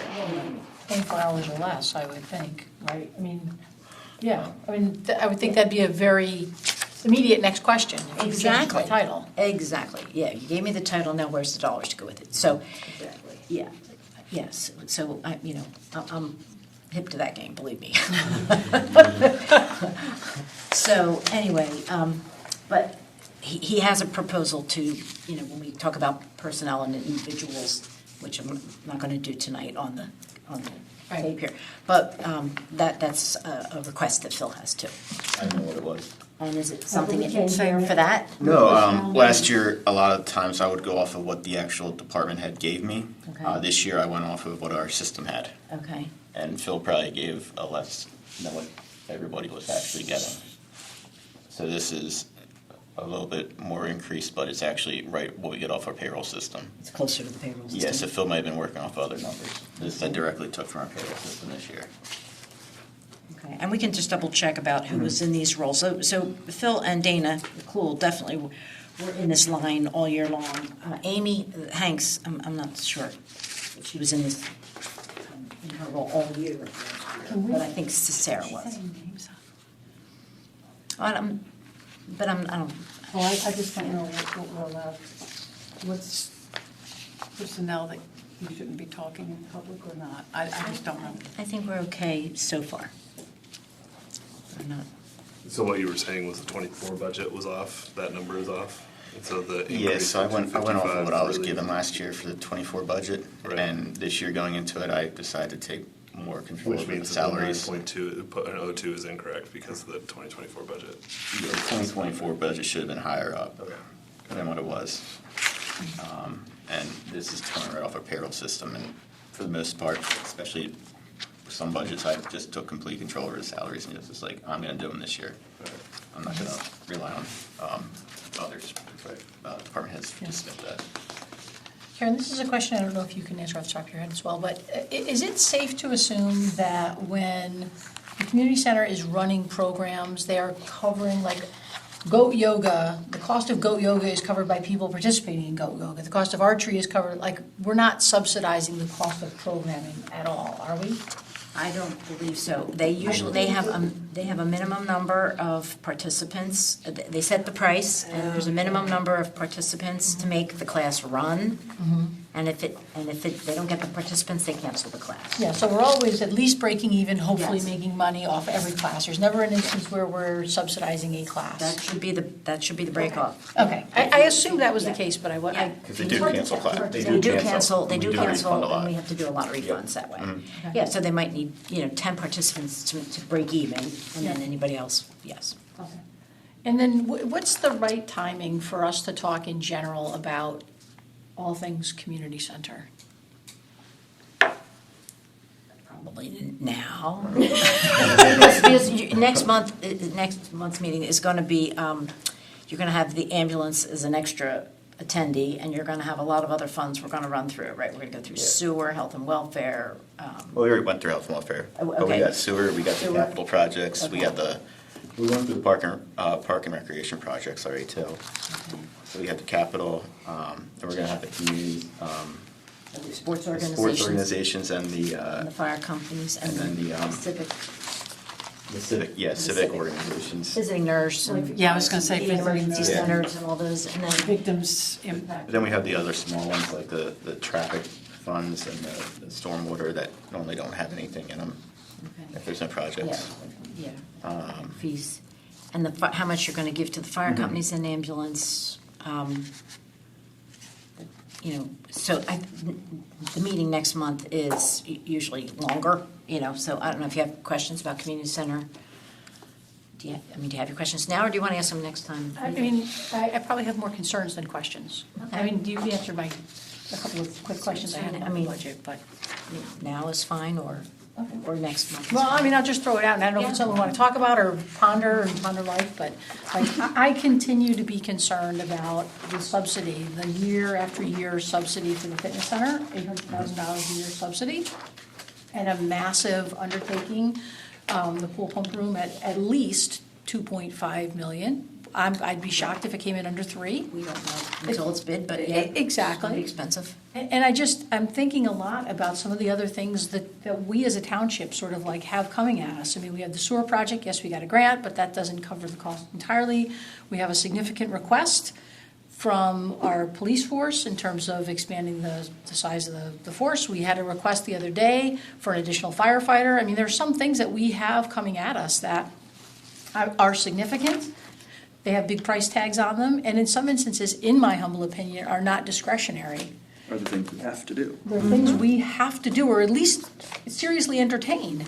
And the cost of the community center is significant. And it's going up each year. And I was gonna say, isn't that whatever we're funding, that amount, whatever it is, $800,000? Isn't that just gonna keep increasing? It's going to keep increasing. And like, you can only raise the price Exactly. of these community events so much before people are just gonna stop signing up, because it's no longer a convenient, cheap thing, which is what a community center is supposed to be. Yeah, and I think this year, like, we were all hesitant to, even when Phil was talking about raising prices, we were all like, there's gonna be a point where we're not gonna make more money, we're gonna make less, because the fitness center is not gonna be competitive. But, and I know we've talked before about what should we do with the pool, and I don't know if that should be an ongoing conversation, but like, I just think we have to think differently about that space and do something different, because it is not sustainable. Right. It's definitely not In sustainable. my Yeah. opinion, it is not And sustainable. a pool, that's good. I mean, I realize it's $2.5 million right now, but like, what's it after that? Because So- how much didn't the spa or the hot tub, whatever that is, break recently? It's still broken, and they dug up the floor, they tried to find out why. They weren't able to find out why it's I broken. was wondering if that should just. So I think it's an alternate in this bid, but, yeah, or else just make that go away. Or, I mean, so we actually had a little study when we first talked about the pool pump room, and I thought, and it's different council than some of you now, but thought it was agreed that we'd move forward with that. So we've spent a lot of money to engineer it, and I don't know that means we should build it, but, and you won't really know till the bids go out and the results come back, and then you say, should we do this or not? But Thing is, it can't, the cost of it is not supported by the people who are using it and going I there. agree with you. So it seems that it's a big building, was a school at one point, and maybe there can be somebody else sharing it that can pay us, like a daycare center, or, I mean, there are just a lot of little rooms and stuff, and I know Lynn has had some ideas too of because my membership isn't gonna keep that thing going, and it's a lot for what I use it for. And people with kids and stuff. And some of the programs have been taken away because of state law, like Mini-Me Camp and all, but it just seems like that building can be used by some kind of paying, because the Ys are making money, the YMCAs are making money with what they're doing, but they're offering daycare and. federal funding, which we don't. Oh, do they? I didn't know that. They have a big source of revenue that way. United Fund. That's how they can have an indoor and outdoor pool and still. Yeah. sustain They themselves. get more federal funding. Yeah. Okay, I I think- wondered how they made Yeah. money. Like, we just need to re-envision what that space could be. And some of it could be exactly what it is today, and some of it maybe could be something different. But I don't think we can just keep doing what we're doing. Like, I don't think, and I know people love the pool, but I honestly think, It's a lot of money. Like, how many people love the pool Yeah. and use it regularly? 100? 200? 300? I don't think so, but I'll give you 300, but that's still 300 people out of 18,000 How does residents. that compare to And all that- the other swim clubs that are Well, right in the township? And those 300 people are not all Plymouth residents. Right, half It's of them, probably only half. It's about half. Exactly. So even if there's 300 people using the pool on a regular basis, maybe 150 of them are our residents. And we're going to invest $2.5 million in just the pump room renovation, not like the pool itself or general maintenance. Like, I don't want to be like the GPCC Scrooge, because I do love the concept. I love the facility. I love that it gives us something that feels like a center of town.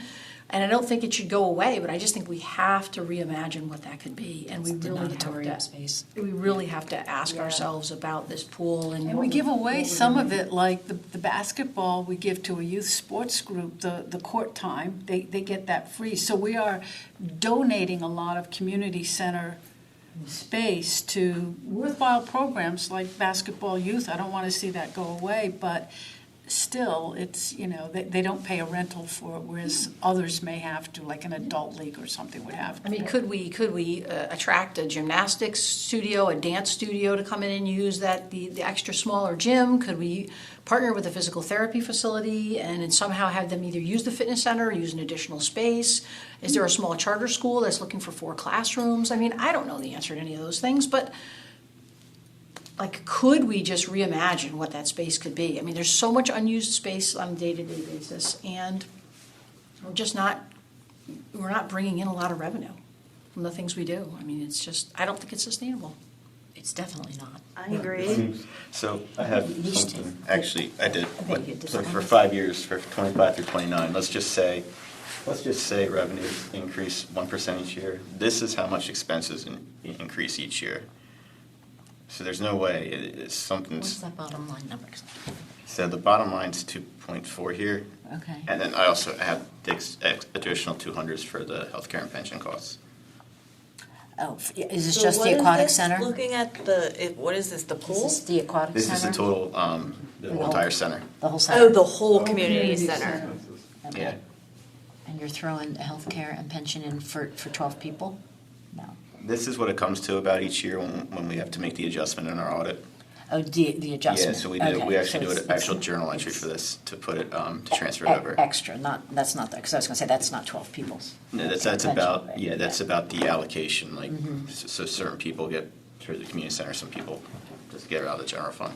But this is the, you gotta think revenues are increasing, how much each year? We try to keep them the same, and then the expenses are going up.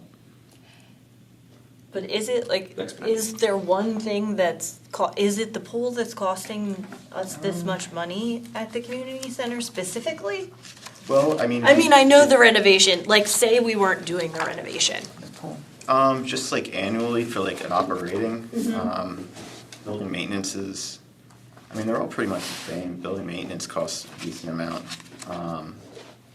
See, I guess the problem is you don't do revenues by Yeah. department. Oh, Whereas you okay. do expenses by department, and you can't Yeah. really see which department is the department And that's this is just the failing, but- building, right? It's This- not, yeah. it's not the whole playground, ball fields.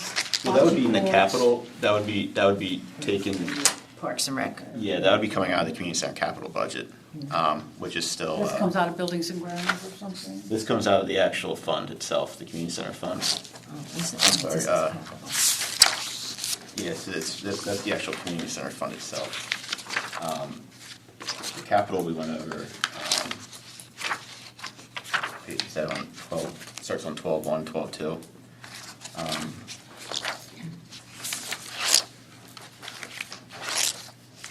Yeah, I know that the fitness area doesn't. And the pay, capital's so another thing we subsidize through the general fund too. The whole place just gets. Yeah, right in theory, you would want the community center to also pay for the community center capital. It's obviously So it's more, you're saying it's more than $800,000 that we're giving them? Yeah. Well, because they don't have any capital. I mean, Oh, so their right. capital comes Above from. what they're bringing in for their programming, right? So it seems like there's two questions that you brought up. One is, do we move forward with this 2.5, well, maybe more Right. for the pump room? If we're gonna potentially, I don't know, do something else with the, I don't know what we do with that, but if we don't do that, Didn't they at one doesn't that time mean? talk about eliminating the pool and using the room for something else? Talked about, I mean. I will publicly say I'm 100% anti-pool. $2.5 million for a pump room is ridiculous. On the low end. I agree, you know. Yeah, Well, it's we on we the low end don't, anymore. so the point, right, I would say right now, if, you know, I mean, obviously you make whatever decisions you Yeah, want, but it's just about ready to go out to bid, so you'll know exactly what it will Oh, cost. good. The engineering's been done, the architectural, the review, the bid documents, they're just about ready. Because 2 years ago, they said move forward with it, so that's where we are. But, We're gonna get that bid. what's that now? How soon do we know? Well, you put it, so we put it out on the street for, you know, about a month, and, yeah, well. Would we have, I think what I'm trying to say, would we have it before we'd have to make a decision on this budget? No,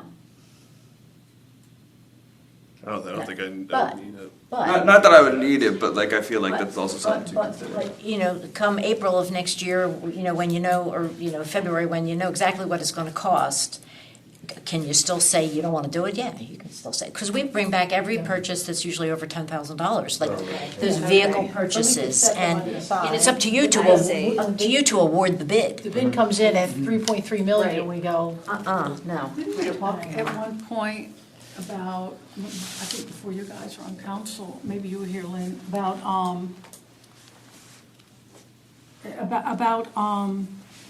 having some kind of study done to see, is the community center viable and what can we do to make it viable, like some outside consultant, and then we decided not to do it.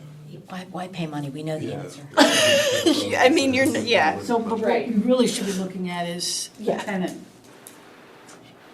You say other options. Yeah. Yeah, I'd wanna know what all the other options are, whether that's a tenant or something else. Huh?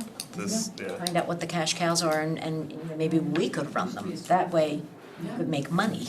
Right. Yeah, but then Right. what do we do with all I mean, I those think we'd offices and need stuff? someone at Still least to help have us the figure that office. out, like what is there a market for? Would there be a market for Daycare center. daycare? Right. A charter school, gymnastics, like who's looking for space? Like, I mean, we could do that work, but like who's we? Like who?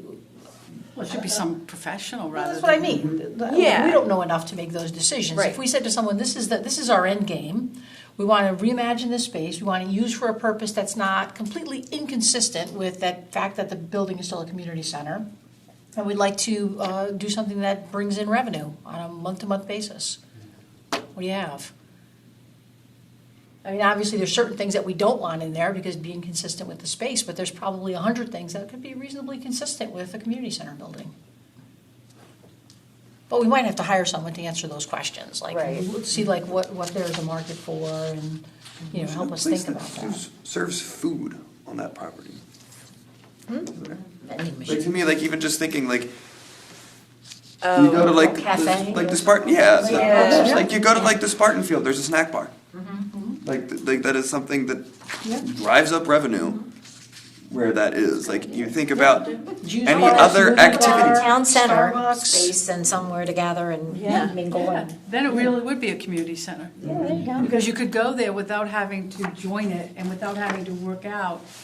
Internet cafes. Yeah.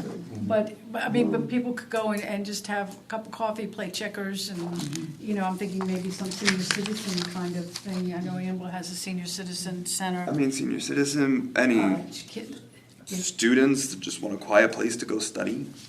It's not home.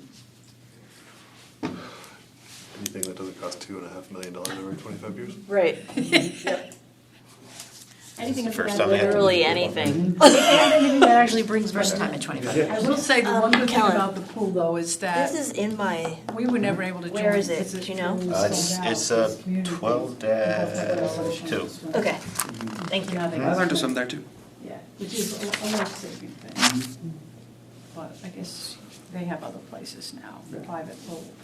Yeah, 'cause I agree, I mean, we're scoffing at $25,000 for a handful or one resident, that's 150, $2.5 million divided by 150, that's a lot more money per person. Yeah, and for something that only costs more over time, like, there's never a point Yeah. at which it costs less, it just continues to cost more. Takes a lot to maintain it, 25 years from now, we'll be in another situation where the pool, the pump room needs to be renovated again, like, it's not gonna cost less. Oh, yeah. The pool packs are $6 the, million by then. the pool packs are the HVAC system, you know, and they're very expensive. I was gonna, To replace yeah. them. There was that, and then we had to put a new roof on it. I mean, that building is only costing a lot of money. The fish slide is 11K. I'm very anti-pool. That's because my kid can swim, right? He's 8, but he's not allowed to go down that slide without me being in the pool to catch him.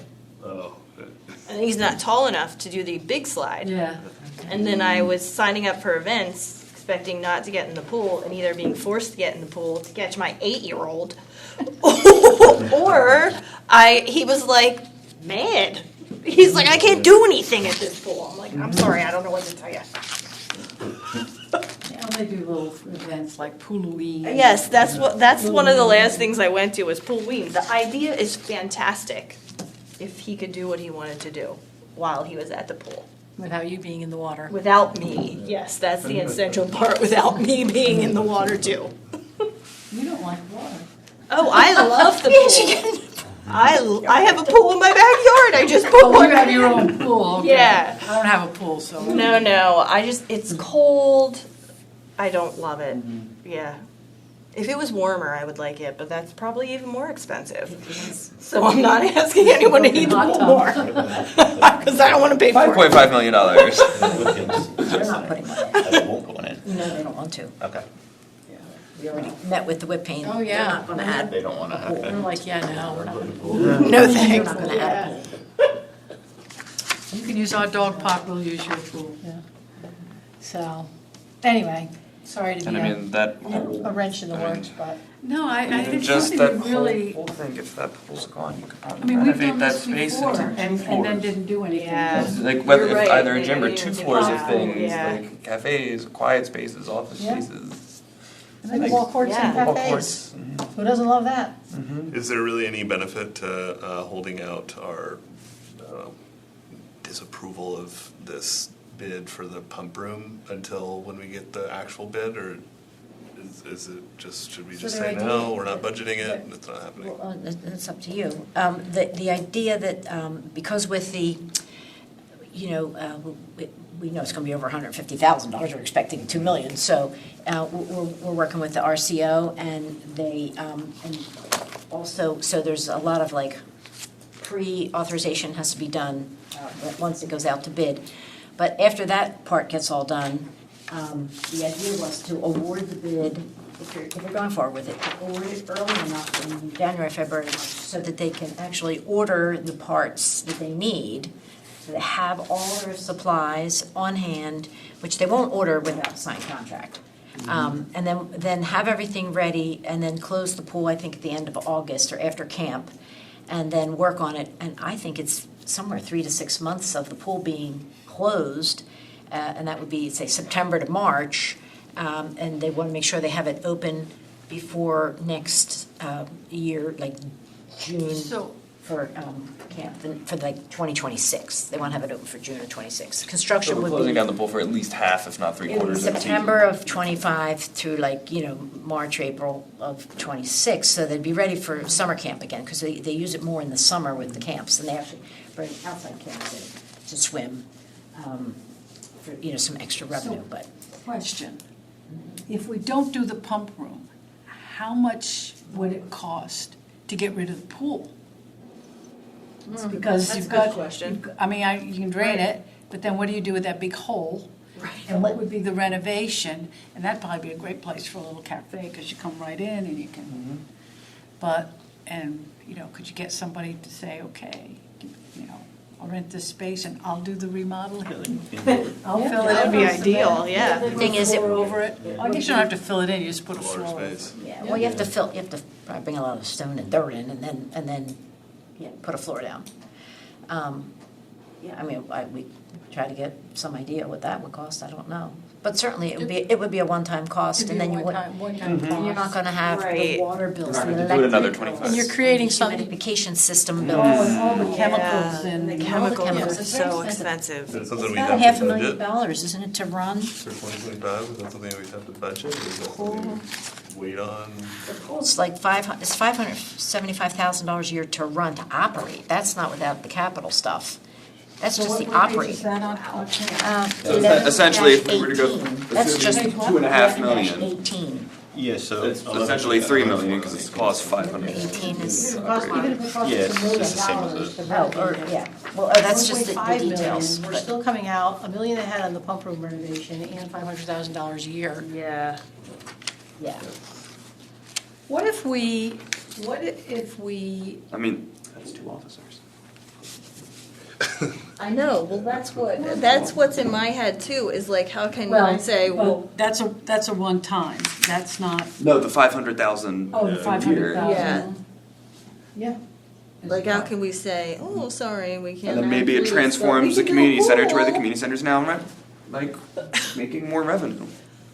And that could be, because even the idea like Lynn suggested, some kind of PT place that might Yeah. be set up there, and they've got the machines they could use, and then they'd have, a place where they would have Right. tables set up, and,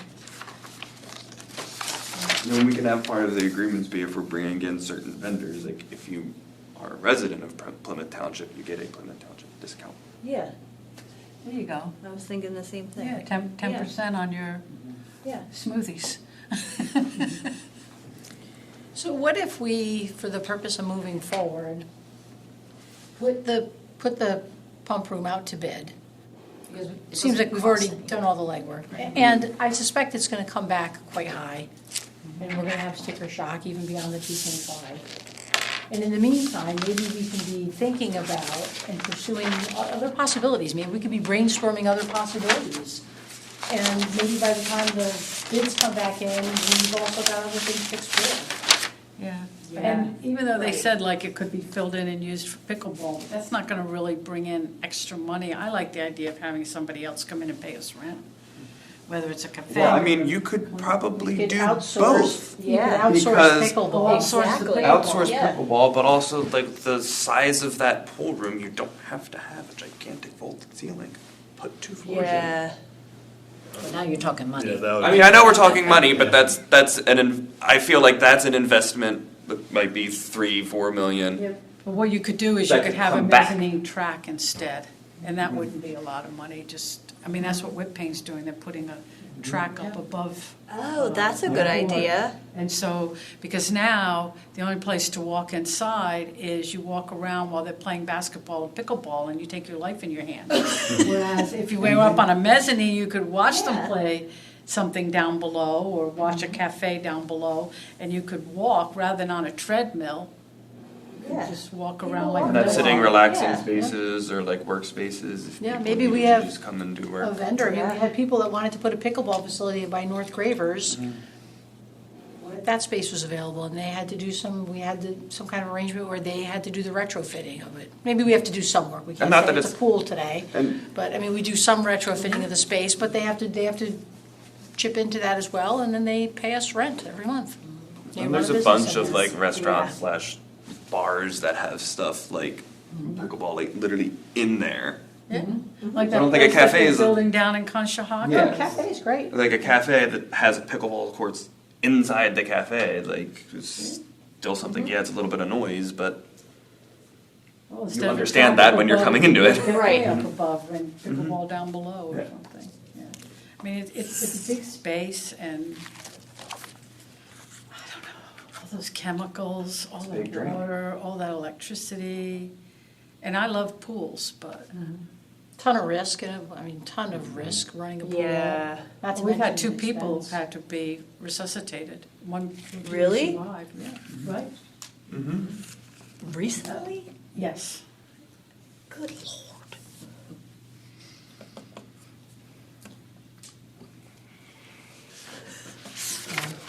Anyway, food for thought. Snack bars a lot. I like the snack bar. I want smoothies and coffee. Yeah, I And muffins. Some sort of like cafe, like energy juice bar, Yeah. because you have Yeah. a fitness center and a gym, and all these soccer fields, and baseball fields. Yeah.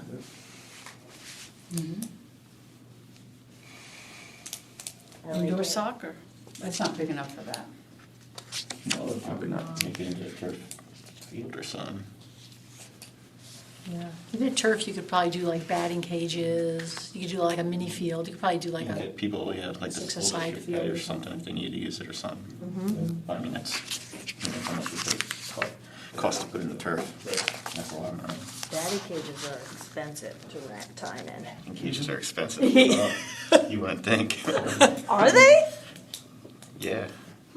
They're, what, 10, 15 grand, I think, just to put in batting cages. I mean, if you were looking like 4 sets of them and stuff. Oh, Not yeah, if you're just yeah. putting up one. You said they're expensive to rent. Like down at Tees Golf. Actually, that's probably the cheapest in the area, but most of them are like training facilities, but they'll rent out like lanes. Oh. And it's all machine If pitches. it's probably like an actual training facility, Yeah. those are going to be really expensive. Really If expensive. it's something like a golf course or something that has No, their, tees they're is still like- expensive, but it's like, but they're also not like they're not for train. They're not as much for training. Like No, Also, and like, the the quality's machines are more- always broken at tees. Yeah. And They're you more for buy entertainment. tokens. Yeah. It's more. It's cheaper. It's the indoor ones. The They're netting's a really lot of money, yes. too. The netting. Yeah, Yeah. yeah. They're very expensive. Yeah.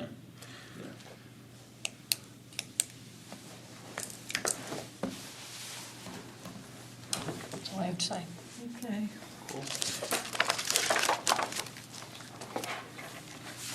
Are we adjourned? Any other Tell us you want to hand this down. miscellaneous, Oh, Karen? if you guys want to take a look, this is what I brought up in the last meeting for the tax increase.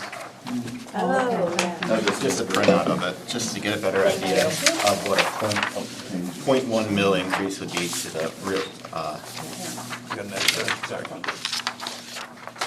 Oh, wow. so it generates, I think, like what was the 130,000? Is, oh, 160,000.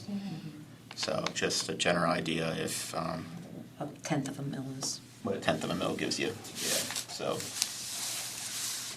right, now, was this before or after we're gonna lose 225? right? Oh, sorry about that, yeah, too. So this You is guys still, saw that? this is still draft because it's still moving because we just learned about that. You know, the 1%, the 1% Yeah. earned income that the Chester County communities, 3 communities are adopting for January 25, that's gonna decrease our revenue.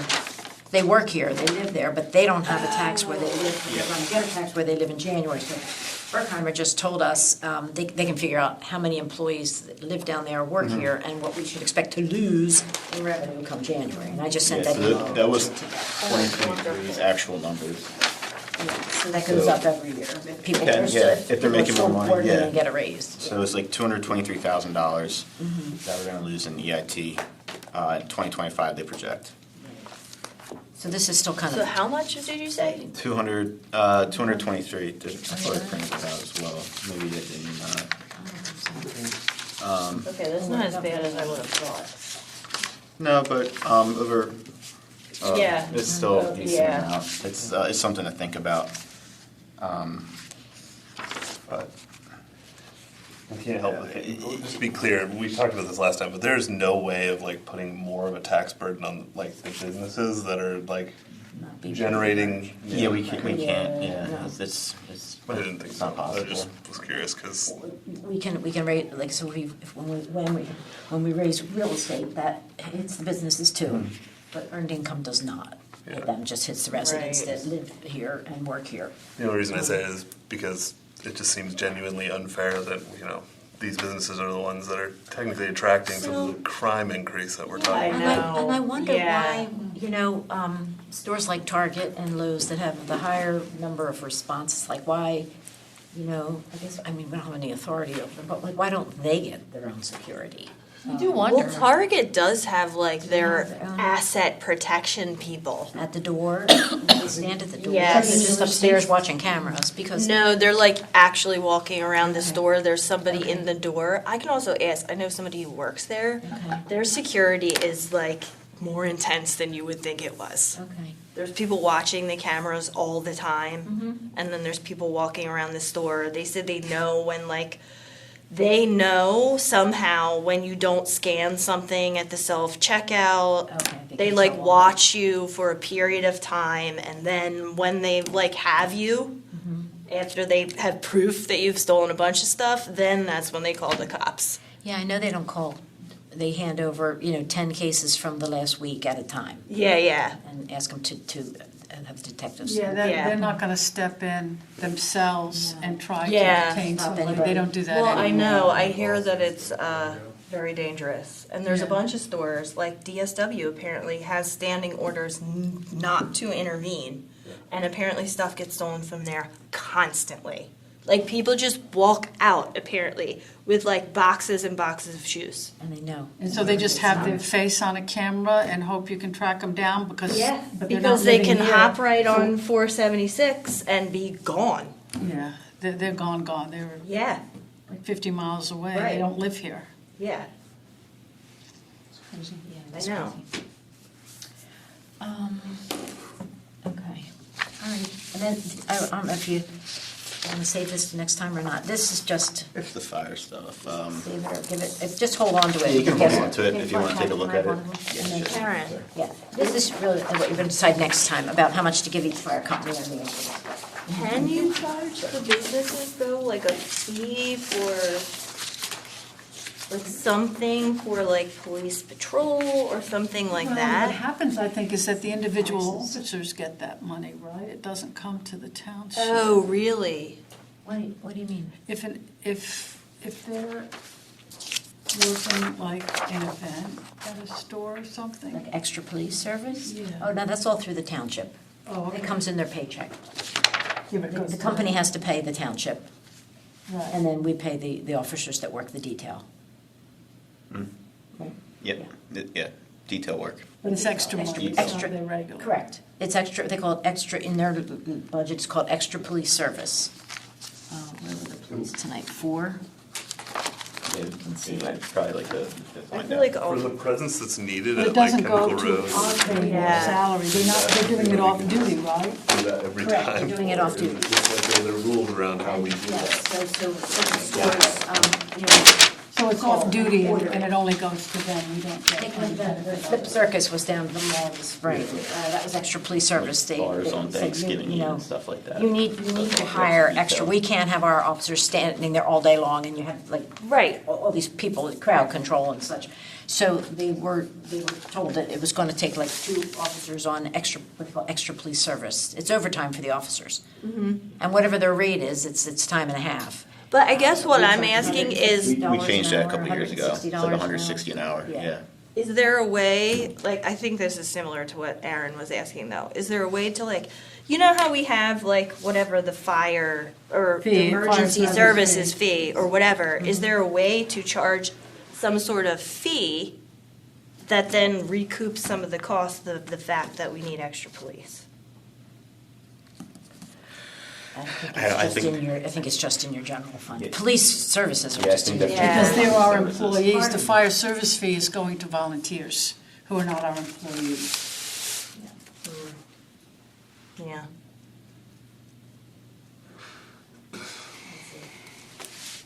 I think the only way we can subsidize the extra officers, if we Raising your felt that we taxes. wanted to, Yeah. would be to increase the Right. taxes and somehow let the public know that that's why, or Right, yeah. that it's to fund an additional firefighter and so many whatever police officers.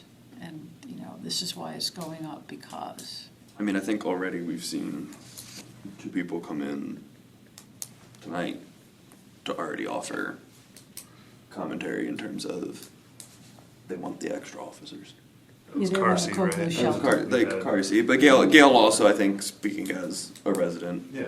I'm sure when we get to, because December meeting is when this is on the agenda and we're voting on it. Yeah. I'm sure there will be people there for that. And I did some of that checking too of officers per residence. Oh, did know. you? So I was actually waiting for a couple more townships to. Oh, okay, good. But so far, we have, like John says, we do have more people coming through the township, maybe than use White Marsh would be. But we certainly have more officers, you know, per people than the other townships do. We have more officers per resident, but we're a hub. We are a hub. And we've got. Even compared to Upper Marion? Well, I'm waiting for that manager to get back to me. But they have. Did you not say that we're one of the larger ones? He is or we are? Yeah, we are. Yeah. We are one of the So- larger ones. Even though some have more officers, they have a lot more people, a lot.